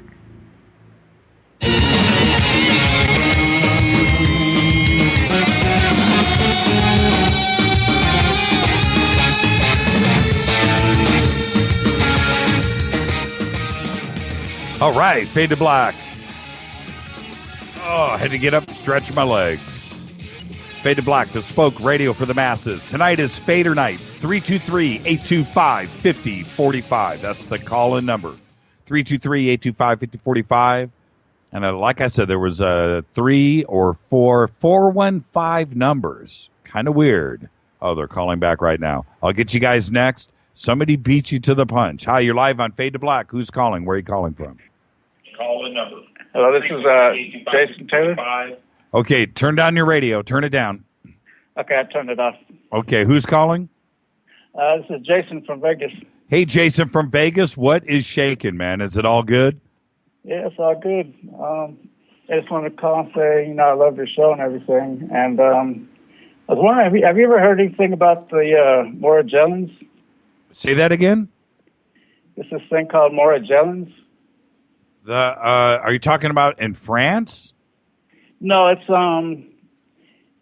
supposed to be like this kind of like this disease. It's like a lot of people say it's like in your head, like it's like semi-psychosis or whatever. But what it is like you'll feel like all this itching and stuff around your body, and there'll be like these threads and stuff. Like oh yes, yes, I have heard of it. Yes. Yeah, I was just interested in that because it was just really weird. I had an experience to where I think I had it for like a month or something, but it was just crazy. Like the first couple of days, I mean, it was like it was so real. Like I don't know if it was in my head or not. Yeah, I can only imagine. I've only heard about it, but yeah, where it's imaginary threads and it itches, and you can feel it, and you know it's there. It sounds horrible, but I've never experienced it, but I've certainly heard about it. Yeah, it's Well, is that it? Yeah, I'm sorry, I'm just a little nervous, but Hey, basically I just wanted. Hey, Jason, man, call back anytime. Get the nerves out. It's all good. And you listen you listen to this show enough. You know it's all good. Next time around, just I just wanted to say I like your show a lot, and have a good night. You too. Thank you, Jason. All right, thanks. Jason from Vegas. All right. I've heard and read about that. Yeah, I can't remember how to say it, but yeah, exactly. Kind of freaky. I was just looking over. Again, I'm now at 2,300 tweets. So 300 have passed since the last phone call. That's insane. Who's calling? Hi, this is Lisa. Hi, Lisa? Lisa from San Francisco. What are you doing? Oh my gosh, I can't believe Hello, Jimmy. How are you? I am so fantastic. Even better now that I hear from you. Watch Twitter light up, Lisa. It's gonna go any second. How are you tonight? Hey, has it started raining up there? It's been raining. It's been raining since in the wee hours of the morning, but we didn't get as bad flooding as they were expecting, and we didn't get the hurricane force winds. Thank goodness. Yeah. Well, you know what? Let's keep our fingers crossed for now. But I have the feeling like it's just started. You know. Oh, okay. Look, I'm just looking at the radar down here, and it just looks like it's just kind of. I think right now it's just like it's spitting on us. It's not being for real, just yet. So, but I hope all of my family is up there. I have family in Marin. I have family in Oakland. I have family in San Francisco proper. I have family over at right across the bay. So, wow. Yeah. So my family is all up there, and I just hope that everybody is going to be okay. What I just want us to drown. I don't want anybody to get hurt, but man, do we need the rain, don't we? We definitely need the rain. We need lots of it. And so we ask for it. Here it comes, and I was like, it's like, what? And hopefully we're ready. Yeah, exactly. They closed the schools up there too, didn't they? Yes, they did. They closed all the public schools and the state university. Lots of places, definitely in advance of the storm. Are you going to go to work tomorrow? Oh no! I work for myself, kind of. Oh, okay. I didn't know that. So what's going on? You called, Lise? What's on your mind tonight? I was curious if you've had any updates on the Malibu base. We do, and okay. I think in about a week we'll be ready to make a little bit of an announcement. Okay. So I think we are just about there. That's about the point that we're at. And I can't really say anything else, not only about what we're working on, but there is some other stuff that's going to be coming out with a TV show that will be very soon, too. And we're going to make that announcement probably in about a week or so as well. Sounds great. Yeah. Do I sound uncomfortable? No. Okay, because it's just, man. We're so close to making some announcements. Sounds like you have a lot on your plate. Well, it's what I have learned, and this is life in general, but what I have learned, when you think that you're right there and you're ready and you say something and then things go south, well, then you shouldn't have, I only want to speak when it's absolutely 100% and everything is cool and we know what's going on. And so I totally understand. Yeah, because here, I don't want, I don't want 1,000 people going on Facebook going, Jimmy said this, but it didn't happen. Well, okay. Right, right. What happened? That's exactly what would happen. So, that's it. That's all. We're so close. Thank you for bringing it up. Like I said, do I sound uncomfortable? I don't want to sound like I'm hemming and hawing, and I'm not it's just when it's ready, bam, and that's when it'll happen. But I think we're about a week away. It's the right time. Yeah. So what else? What did you think of the week on the radio? I thought it was fantastic, as usual. I mean, great guests, and also I wanted to say the website looks beautiful and method, and everyone has done just a fantastic job. And I love faders.org and all my FADERNIGHT family. They are just amazing. And I've never met such an incredible group of people before that are, like you say, smart. Smart. And they're smart and they're funny and they just have so many interesting things to say, to talk about. It is so cool. Our family, and I really mean this, our family is what this is all about all the time. It's our family, and it is just it's warm, it's humble, and everybody is just really, really, really cool. And I can tell, I can tell that if I wanted to like put a guest list to a party together and have, 500 of my best friends all just hang out and have a great evening, that's what I would do. It would be us, and we have found each other, and that's why it's so cool. We have found each other. We were attracted by the same ideas, and I was hopeful. Lisa, this is the truth, and for everybody out there, Lisa found us on YouTube. Almost a year ago now, right? I think so. Yeah. Yeah. And we started communicating back then, and so she knew. Lisa was around when we had 50 subscribers on the YouTube channel. You were there then, and you saw. You've been right there as a witness to see this thing take off, and the people. It's amazing. Yeah, and it's we knew that if we just kept it going forward, that people like yourself would be attracted to us. We weren't asking people to come to us, look what we're doing. Look, no, we just wanted the message to get out there, and then if people get it, then they're going to come back and hang out and listen. But if they don't get it, don't listen. If you don't want to hear me, if you don't want to hear me talk for 3 hours, go listen to somebody else.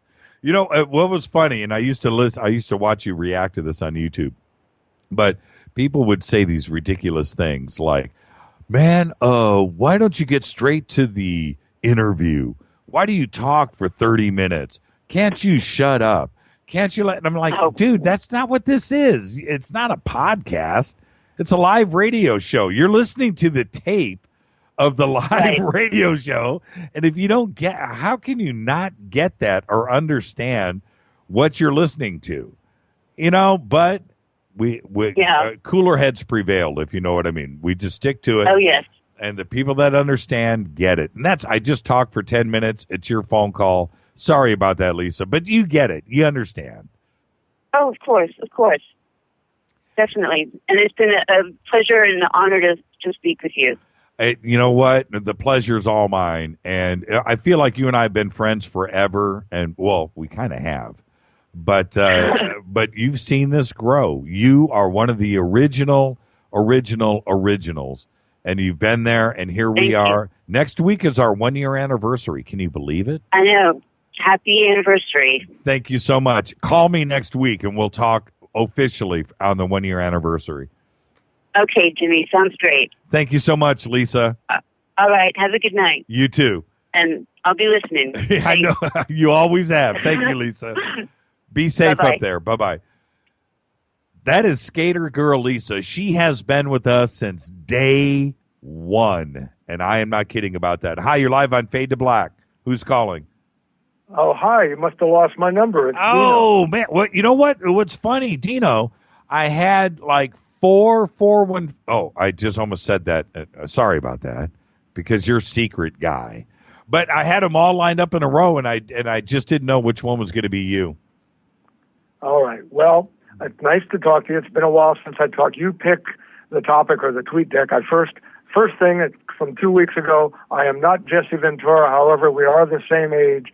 Maybe something astrological rubbed off. You know what? I don't think you're going to be able to shake this, Dino. I have had so much email, tweets, Twitters as well, text, Facebook, and so forth from a variety of people. They're all convinced. I don't hear it, but other people think that you're Jesse Ventura. No, I don't smoke, but like tonight, my throat might sound rough because I'm not a Pisces, and it's been like swimming up here the last 2 nights. It's so much rain. Right. And it's almost scary, but I don't let fear bother me. I think the house is still on the hill here. But I do agree with about 90% of what Jesse Ventura says. I am, as we know, we're not a political show, but I am an exo-political person, and that's where I just want to correct. I'm not going to correct you. We all get along. I want to say that I haven't had to call in because you've done an excellent job in the last week or two asking the questions of these great guests. I want to also say about tonight that George and Michael, who was on the phone, the first caller, and Liam. And these are guys who are very smart, and I think they defended their side, which I would agree 100% with all their facts about the torture issue. And all I have to say about it to add to it is that if you're talking about your daughter or my something or your family, then it's a personal decision. That's why we should be against the death penalty, because if you personally, someone hurts you or your family, and you want to do the eye-to-eye trip, then go ahead. I think you ought to have a right. That's why I agree that by not being a violent person, people have a right to own firearms if that's their weapon of choice. Right. If they do everything legally, and if you want to take out the guy that murdered someone you know personally, I think no one should be able to stop you. Now, in the Wild West, they had to have sheriffs and all because people couldn't all be carrying guns into the saloon. But that's a personal thing. When you bring the government, as we all know, and we're being gentle revolutionaries, but we're vigilant. And that's where people think I'm like Jesse Ventura. We must be vigilant. The Bill of Rights is being chipped away every day, especially the last 10 years since 9/11.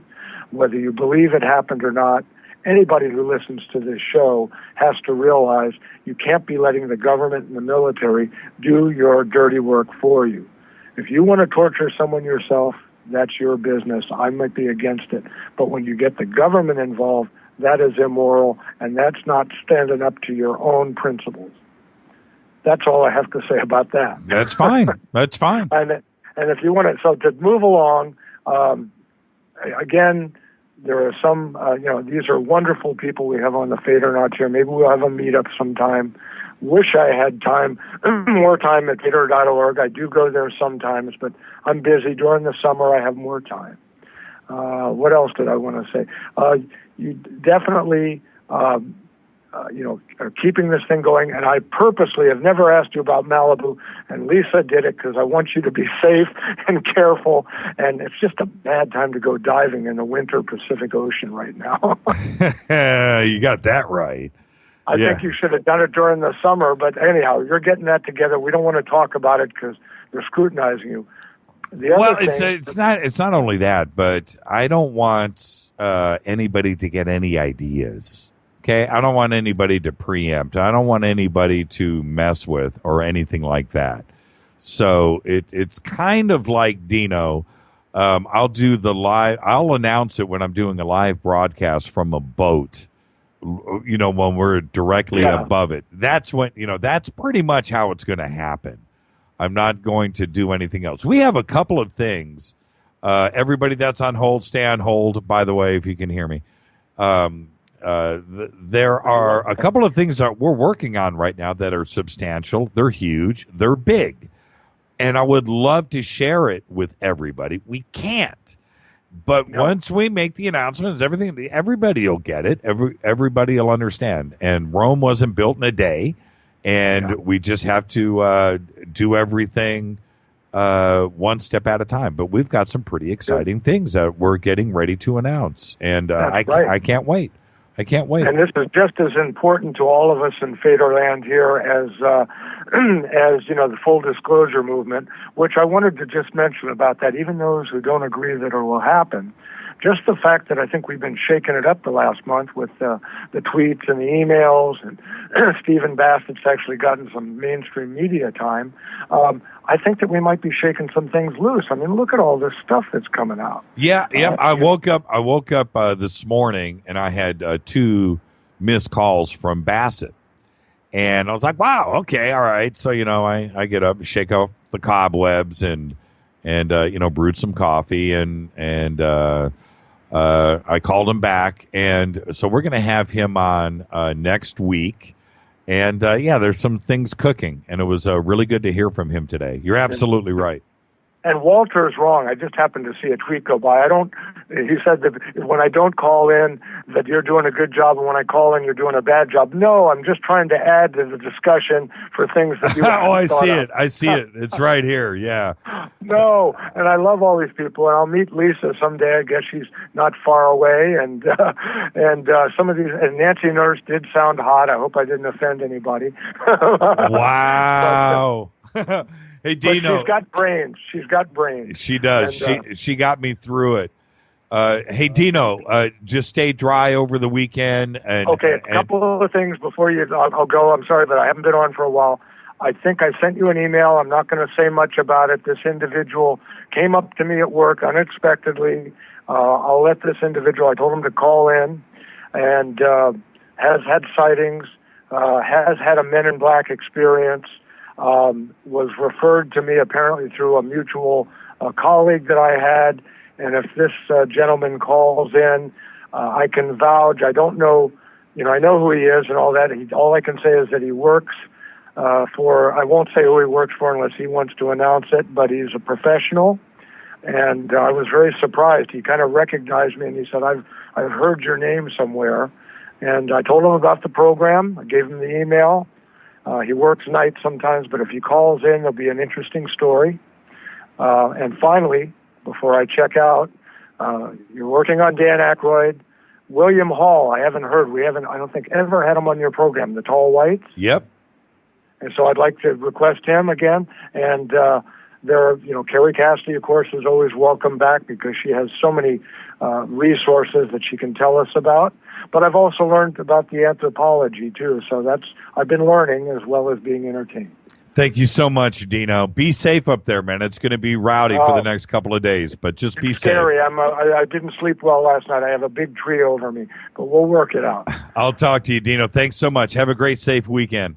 You too. Bye, all. Bye, FADERNIGHT. Bye-bye. Hi, you're live on Fade to Black. Who's calling? Where are you calling from? Jimmy, it is so windy out. All I got to do to clean my litter boxes is take them outside, and it's halfway to California now. Who is this? Who's calling? It's Tammy. How you doing, Hey, buddy? Tammy, what's shaking?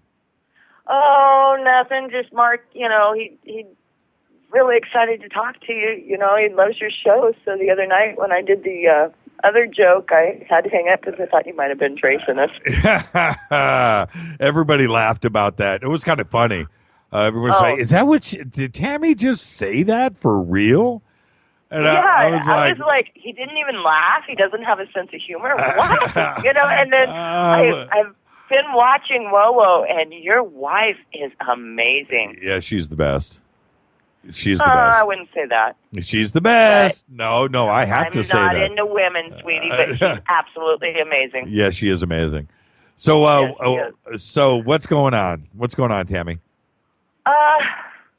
Well, Mark's been wanting me to write a book, and I'm getting a little stuck on it. In fact, the first time I talked to you, you had a lady on there that did readings. Uh-huh. And I've been trying to get back a hold of her. Her name was Shah.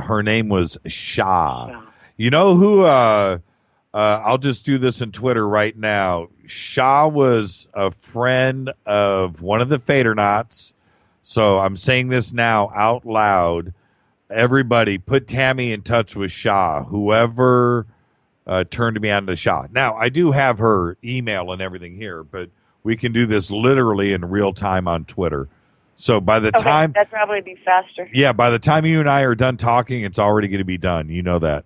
So there you go. The problem I'm having is really with the book, I don't know how much Mark's told you guys, but I actually am missing a quarter of my brain. Okay.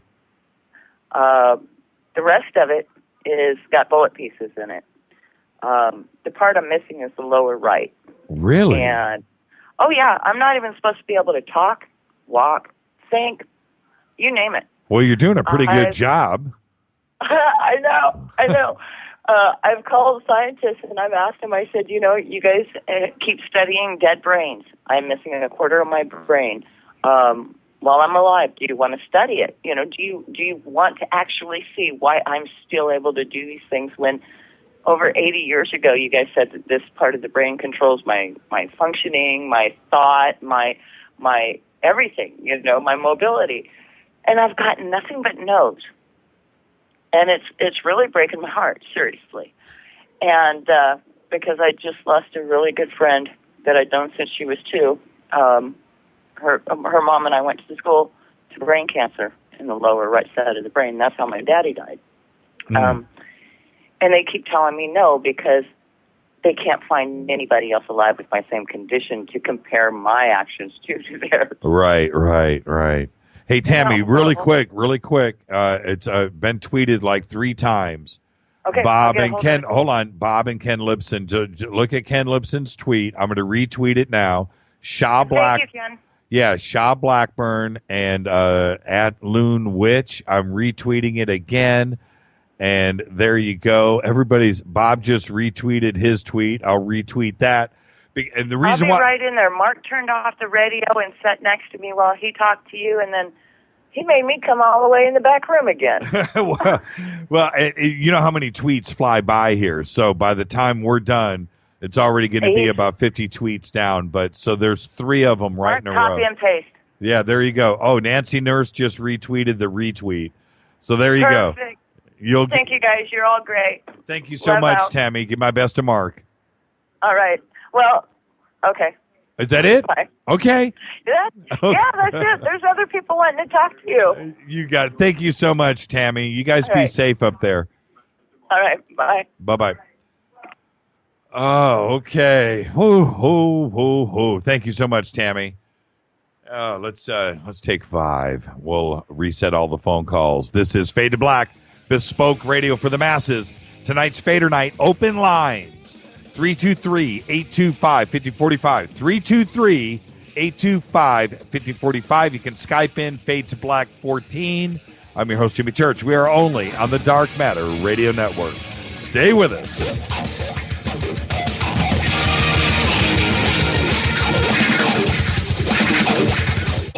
This is William from La Crescenta, and I listen to JimmyChurchRadio.com. Jimmy Church.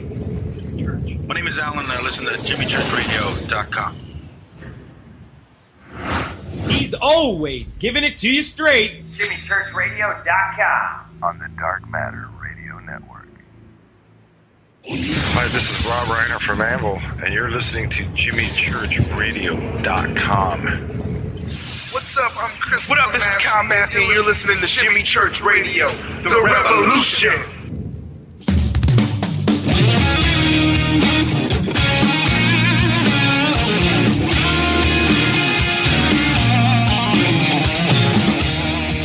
Love me some Doug Aldrich. Love me some Doug. This is Fade to Black, only on the Dark Matter Radio Network. Tonight is Fader Night. 323-825-5045. Oh, we might be able to squeeze in 3, 4, 5 more phone calls tonight. Maybe 1 if it's really good. Hi, you're live on Fade to Black. Who's calling? You're live right now. You're kidding. No, I am not. Oh, my God. Jim, it's Dan Lopez, Spiritual Warriors. Oh, my God. Okay. Dude, I just called in. I swear to God. Hey, we cleared out the phone lines and grabbed the first one. So there you go. Who's calling? This is Dan Lopez, Spiritual Warrior Today. Hey, Dan, how are you? Pretty good, man. Oh, my God. Big shout out to all the Fader nuts out there. Holy cow, they're the best people on Twitter. Let me just tell you. It's so cool. It's so cool, Dan. Oh, Holy man. cow. And so what's shaking, man? What's on your mind tonight? Dude, you had this thing with the what was the topic for the torture? The torture. Oh my God. Listen, all of that stuff that was going on, I'm completely in agreement with you as far as everything was concerned. What Dino just said, completely agree with him. When it comes down to it, it's a completely different story. It's between personal and then government stuff. Because it just is. I mean, oh my God. I can't even believe I'm talking to you. This is like relax, Dan. Relax. It's all good. You know, it's crazy.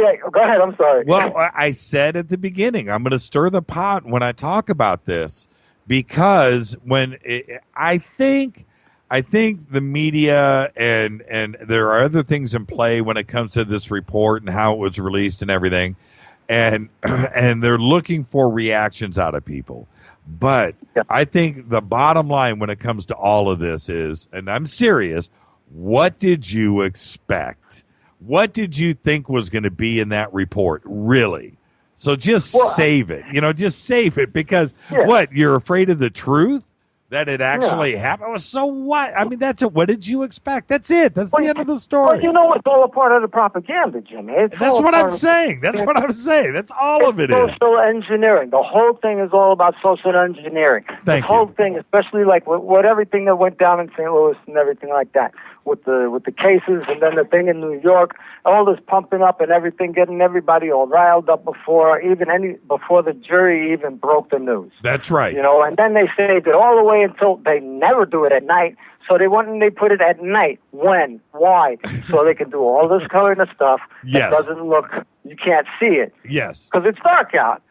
Oh. Yeah.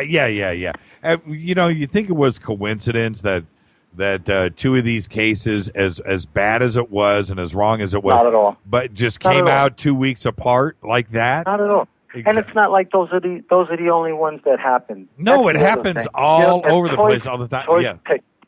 Yes. Yep. The choice picked, and they're all racist, and it's all based on divided we fall, brother. Yes. Divided we fall, and that's their whole game. As long as they can keep us battling ourselves, they think that they can do whatever the heck they want. God only knows how far they went with this TPP while all of this nonsense was going on. That's right.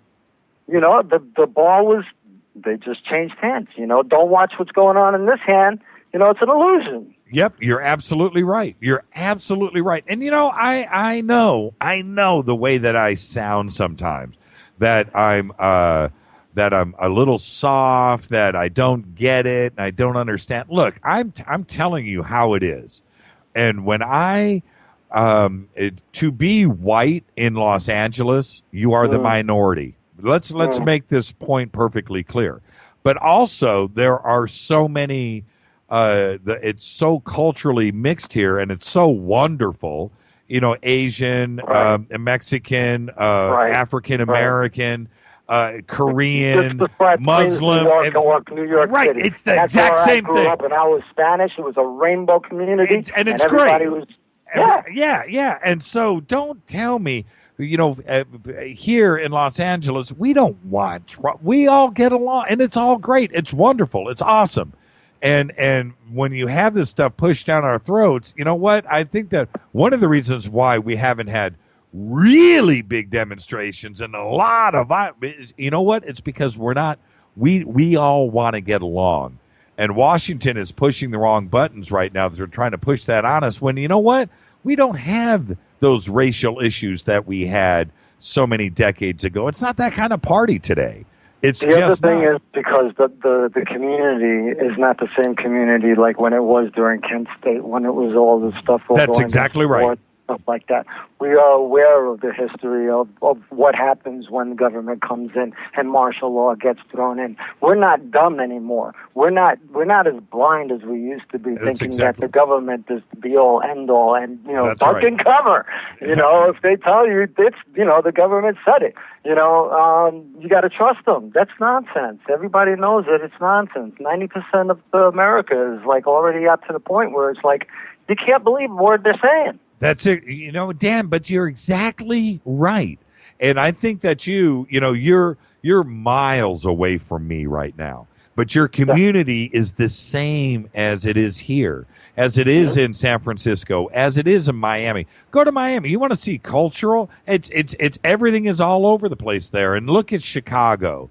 Look at New York. Look up and down the East Coast and up and down the West Coast, and look through Texas. We want to get along. We don't have issues with each other that we used to have before. And if they want to push that on us, you know what? It's the wrong button to push because it didn't happen the way that they thought it was going to happen. And I firmly believe that. I really do. I mean, I also agree that what was said back in World War II should still be adhered to today. Behind every blade of grass, what are you going to find? Bingo. Right? Yes. A citizen with a rifle. Forget it. That's right. Hey, Dan, thank you for the phone call tonight, my brother. And it was Thank great you, sir. Everybody, that is spiritual warrior, Dan Lopez. Thank you, Dan. You have a great weekend. Be safe. You too, Jimmy. Peace. All the best. Let's do these in order. You're first up. Hi, you're live on Fade to Black. Who's calling? Hi there, Jimmy. This is Barrett. Barry? No. Oh, Barrett. Barrett. How are you tonight, my brother? I'm finer than a hair on a bullfrog butt. You know what? I should have known from the area code it was you. Yeah, it's the Memphis guy. Yeah, my brother. So what is shaking? I am fantastic, man. And it was great tweeting with you right before the show. Yes, indeed. Because I miss Memphis.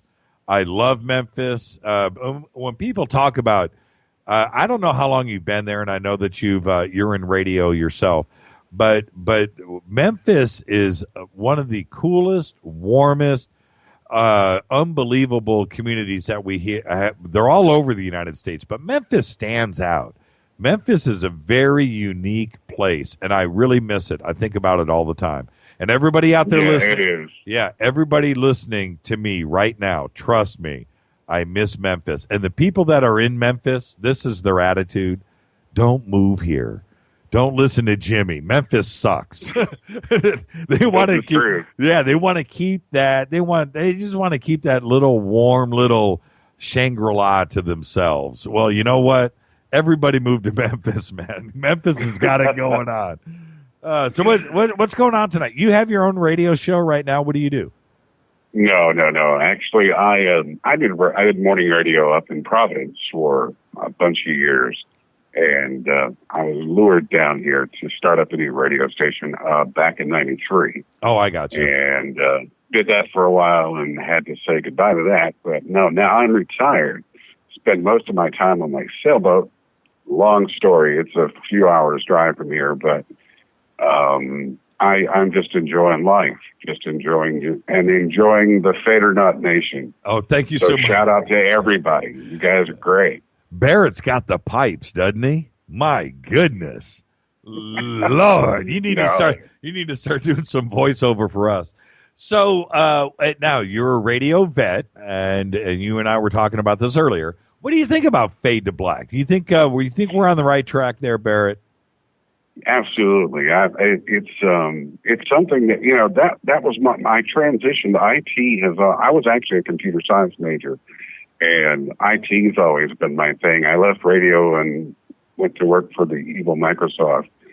And I was way in the early stages of the whole evolution of the internet as far as the web and streaming and all that. And this is something that I've seen coming, and a vision that not just myself, but a lot of people have held for years and years and years. And I think you're the right guy at the right time.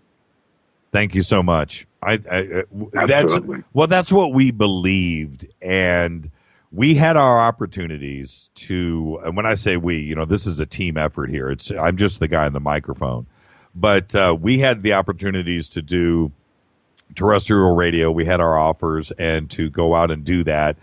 And also to go up nose to nose with Coast to Coast, and all of these things were laid out there for us. And I just thought, no, we're going to let Coast to Coast AM keep their little time slot, right, 10 to 2 a.m. or whatever. We'll come in, and we're going to do this show from 7 to 10 before them, because I also enjoy listening to Coast, and George is a friend, and I enjoy the show. But I knew that the internet thing was going to continue to grow. And so we decided to do exactly what we're doing now. That's when Art left the air last year. We were going to do this completely on our own and go independent. Art left the air. It allowed us to come in and help grow Dark Matter until Art came back. And look what happened over this last year. It just has taken off, and it's not. The thing is, Barrett, and you've hit the nail on the head. I know I sound like I'm on a soapbox right now, and it's you that called in. But I'll say this. Terrestrial radio is not going to grow.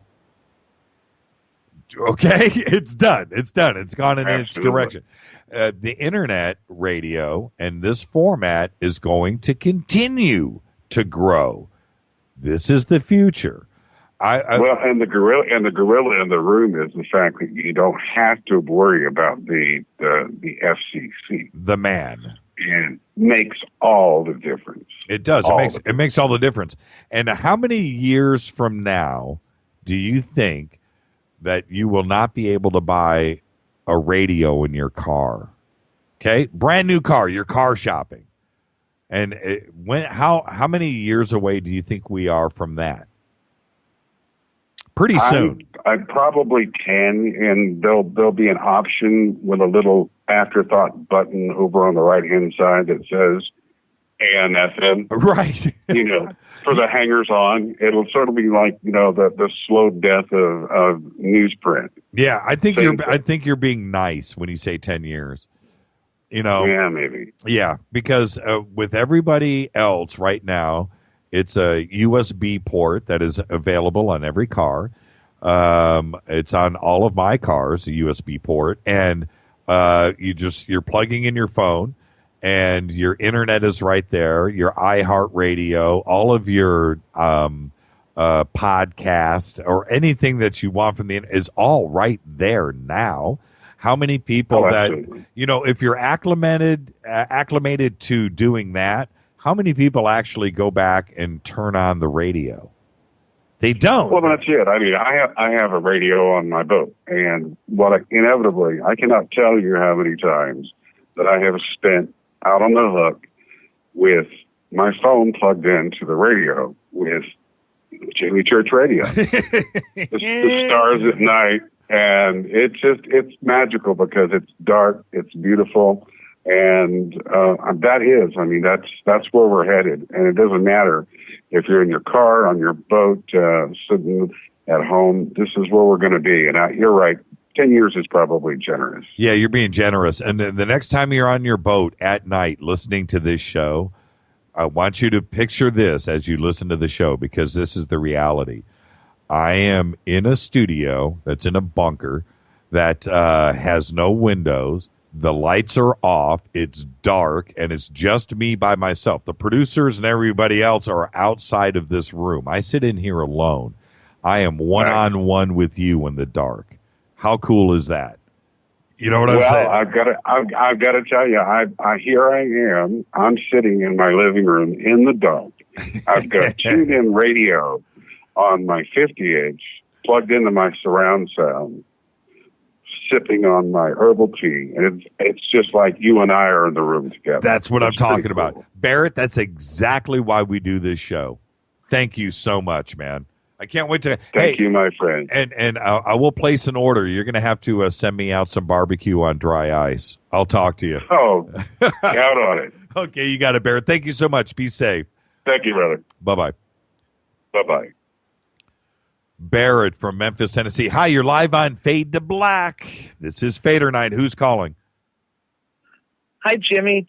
This is Carola in Medicine Hat, Alberta. Oh, what are you doing? See, there is no Fader Night without you. How does that make you feel? Now, how does that make you feel? And if I went through a Fader Night at the end of the night, I'd end the show here. And I would go, wait a minute, I don't feel right. Carol didn't call. I don't feel quite right. Do I go back on the air? Carol, call in. Carol must call into the show. So you're calling out. How are you? I'm great. How are you, Jimmy? I am fantastic. It's been a weird couple of days here. I'll say this, Carol, you're calling, it's your show, but last week, do you remember about maybe 2 weeks ago when I said live on the air like a doofus, the doofus that I am, and I said it never rains in California. Never rains. And I'm thumbing my nose up to the world. Ha, ha, ha. Never rains here. We're in the middle of a drought. And then it rained for the next 5 days. And it did. I mean, over at the house, the backyard completely flooded. And all of our dogs now, they don't want to go to the bathroom on the yard. They want to do it on the patio. But nonetheless, so now we got through those 5 days. We had 2 days of no rain, and now look what's happening on the West Coast. Are you getting a taste of this up there yet, by the way? No, but right now we've got nice warm weather. All the snow melted. I was out washing my car off today. It's great. Yeah. Well, we're getting ready to do. I posted it yesterday. Rain-ageddon. Rain-ageddon. Oh my goodness. Yeah, it's coming. I heard you say that. I'm not kidding. It's here, and they. What did I read right before the show? I think. Oh man, I think they said the rain was going to start between midnight here in L.A. It's already started up in San Francisco. But between midnight and 4 a.m. is when the rain is going to start, and it's not going to stop until Sunday. And to expect it 24 hours a day for the next 2.5 days. Oh, my goodness. Yeah, and for That's us, like living in BC. Yeah, for us, that is a lot of rain, So what do you think? Okay, let me get a couple of things out of the way really quick. Number one, favorite Christmas song, Carol. What is it? Actually, I get tired of Christmas carols. Sorry. What? You're one of them? Yeah, I am. You are one of them? Not even one? You don't have one? Da, da, da, da, da, da, da, da, da, da, da, da. How could you not tap your toe to that? That's true. They're not too bad. They start too early. That's all. Yeah. Well, okay. I'll reveal this to everybody. I started to mention this at the beginning of the show. My favorite Christmas song, the one that I will never, ever get tired of, aside from Charlie Brown Christmas, that whole album is amazing. Oh, I like that album. Yeah. Is I like the Christmas song by Nat King Cole, written by Mel Torme. But when that song kicks off, for me, it's all good. Everything is right in the world when I hear that song. I could have crashed my car, and that song will make it right. I agree. That's true. All right, so you called me. I've been yapping. It's this Jamaican blue coffee I've been drinking all night. What's on your mind tonight, Carol? Well, I was telling my brother about how the Dogon deal with their disputes, which is a really good idea. And what? And the knee-high room. Yeah, where everybody has to go in there and sort it out, and nobody can leave until they've figured it out. You know. And you can't stand up. That's great. Yeah, it is. I think that all the people that want to scrap and have the wars, we should find a cave that's like that, put them all in there, put all the people who make money off the ammunition and everything else, they got to go in there too, and they got to sort it out. And you know what? There wouldn't be any more war. No, it would work. It would work. Yeah. Eventually, just imagine they write it out for like 30 days. But eventually they come out, you know what? It's all good, man. We got this all worked out. Don't make me go back in. I'm not going back in. It's all good. We're cool. Yeah. And we could feed them army rations. Yeah, right. And their washroom is the latrine. Yeah. Cheese sandwiches for a month. Yeah, I'm good. Good. And my brother said, well, if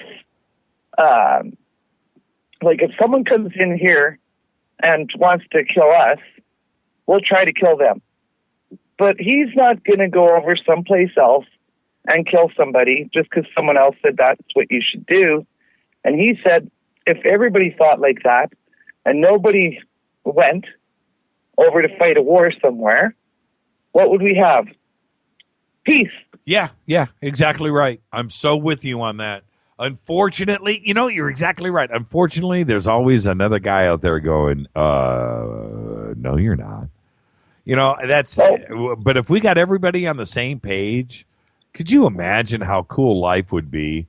that all we would have to worry about is going to school and learning and going to amusement parks and having fun and going to concerts and that would be it. Wouldn't that be wonderful?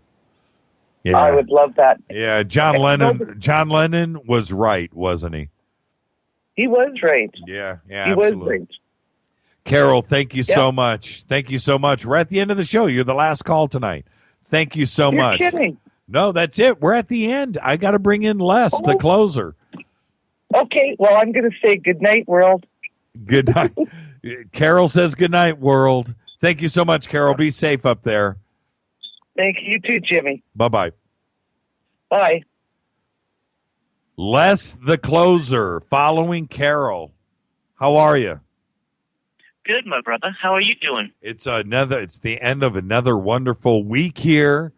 And if you're on with us, I've got another call that's been on hold for a while too. Should we just bring him in to see who it is? Absolutely. All right, let's do this. Bring him in. All right, you're live with Les and Jimmy. Who's calling? Hey, Jimmy, it's Stevie from Western Kentucky, man. Oh, hey, Steve. What are you doing, brother? It's been a while. Dude, I'm here, man. Holiday season, these kids always keeping me busy. I can't tell it sometimes, but yeah, man, I was checking out the show, and I thought, dang, it's been a while since I talked to my dude, so I'm going to give him a holler. Okay, man, do it. I'll give you 2 minutes. What's on your mind tonight? All right. First of all, you're talking about favorite Christmas songs. There's always the classics, Grinch and things like that. One of my favorites. It's not so much as a song; it's just the whole album. Did you ever hear like the Spinal Tap? Oh, the Spinal Tap Christmas album? I have it. Yeah, I have it on CD. Are you kidding? Oh, I absolutely do. Oh man, I love Spinal Tap. And what's so funny is, I play music. You play music. Everything that happens in that, like the movie, has happened to you if you've been in a band. Yeah, all yeah. the crazy stuff, getting lost on their stages, and anybody that's a musician looks at the Spinal Tap movie as reality. Anybody? Yeah, it's like a documentary. Yeah, it is. It's just like, yeah, so what? Other people are laughing. They're like, no, dude, that happened to me 10 times last week. It's reality. But the Spinal Tap Christmas album was a gift of mine. A Christmas gift about probably 10 years ago from Rob Cazares, and or maybe a little longer than that. But yeah, I've got the Spinal Tap Christmas album. I certainly do. Ain't nothing wrong with that. Something I was going to ask you. Something that someone had sent me a message about. I'm not sure exactly what site it was from, but it was something about like a warning come out, like on people's cell phones, about there was supposed to be some sort of civil unrest. And I thought it was Western Kentucky, but apparently it was supposed to be for Eastern Kentucky. And I think it's one of those type of warning things, like going, hey, stay in your homes. I was curious if you heard anything about that. I have not. That's interesting. Watch. Twitter will figure that out. Okay. Yeah, Twitter will figure that out here in a few minutes, and we'll find out. No, I haven't heard anything about that. Dig it. Well, look, man, like I said, I know you got a lot of things going on. Like I said, I listen to you as much as I can. I've got the special needs kids, they keep me hopping all the time. But, just want to say, love you, dude. Hope you have a great holiday, best of your family. I'm going to hop off here, my best of the Fader Nights. And like I said, I'm still here, brother. Thank you, Stevie. All the best, my brother. Take care, Steve. Bye-bye. That was Stevie from Western Kentucky. He hasn't called in probably 6 months. So how are you, Les? It's been a while. Good, man. Really good. Hey, man, I'll move over any time for another Fader Night. I tried to get everybody in tonight. I don't know how many calls. That's right. I don't know how many calls we blew through, but I missed half. And that's what's crazy. And everybody's trying. Jimmy, what was wonderful about tonight? Nancy, Mark, Lisa, Jason, Tammy, Dan, Barrett, all these new callers, man. Yeah, wonderful. Barrett called in. Yeah.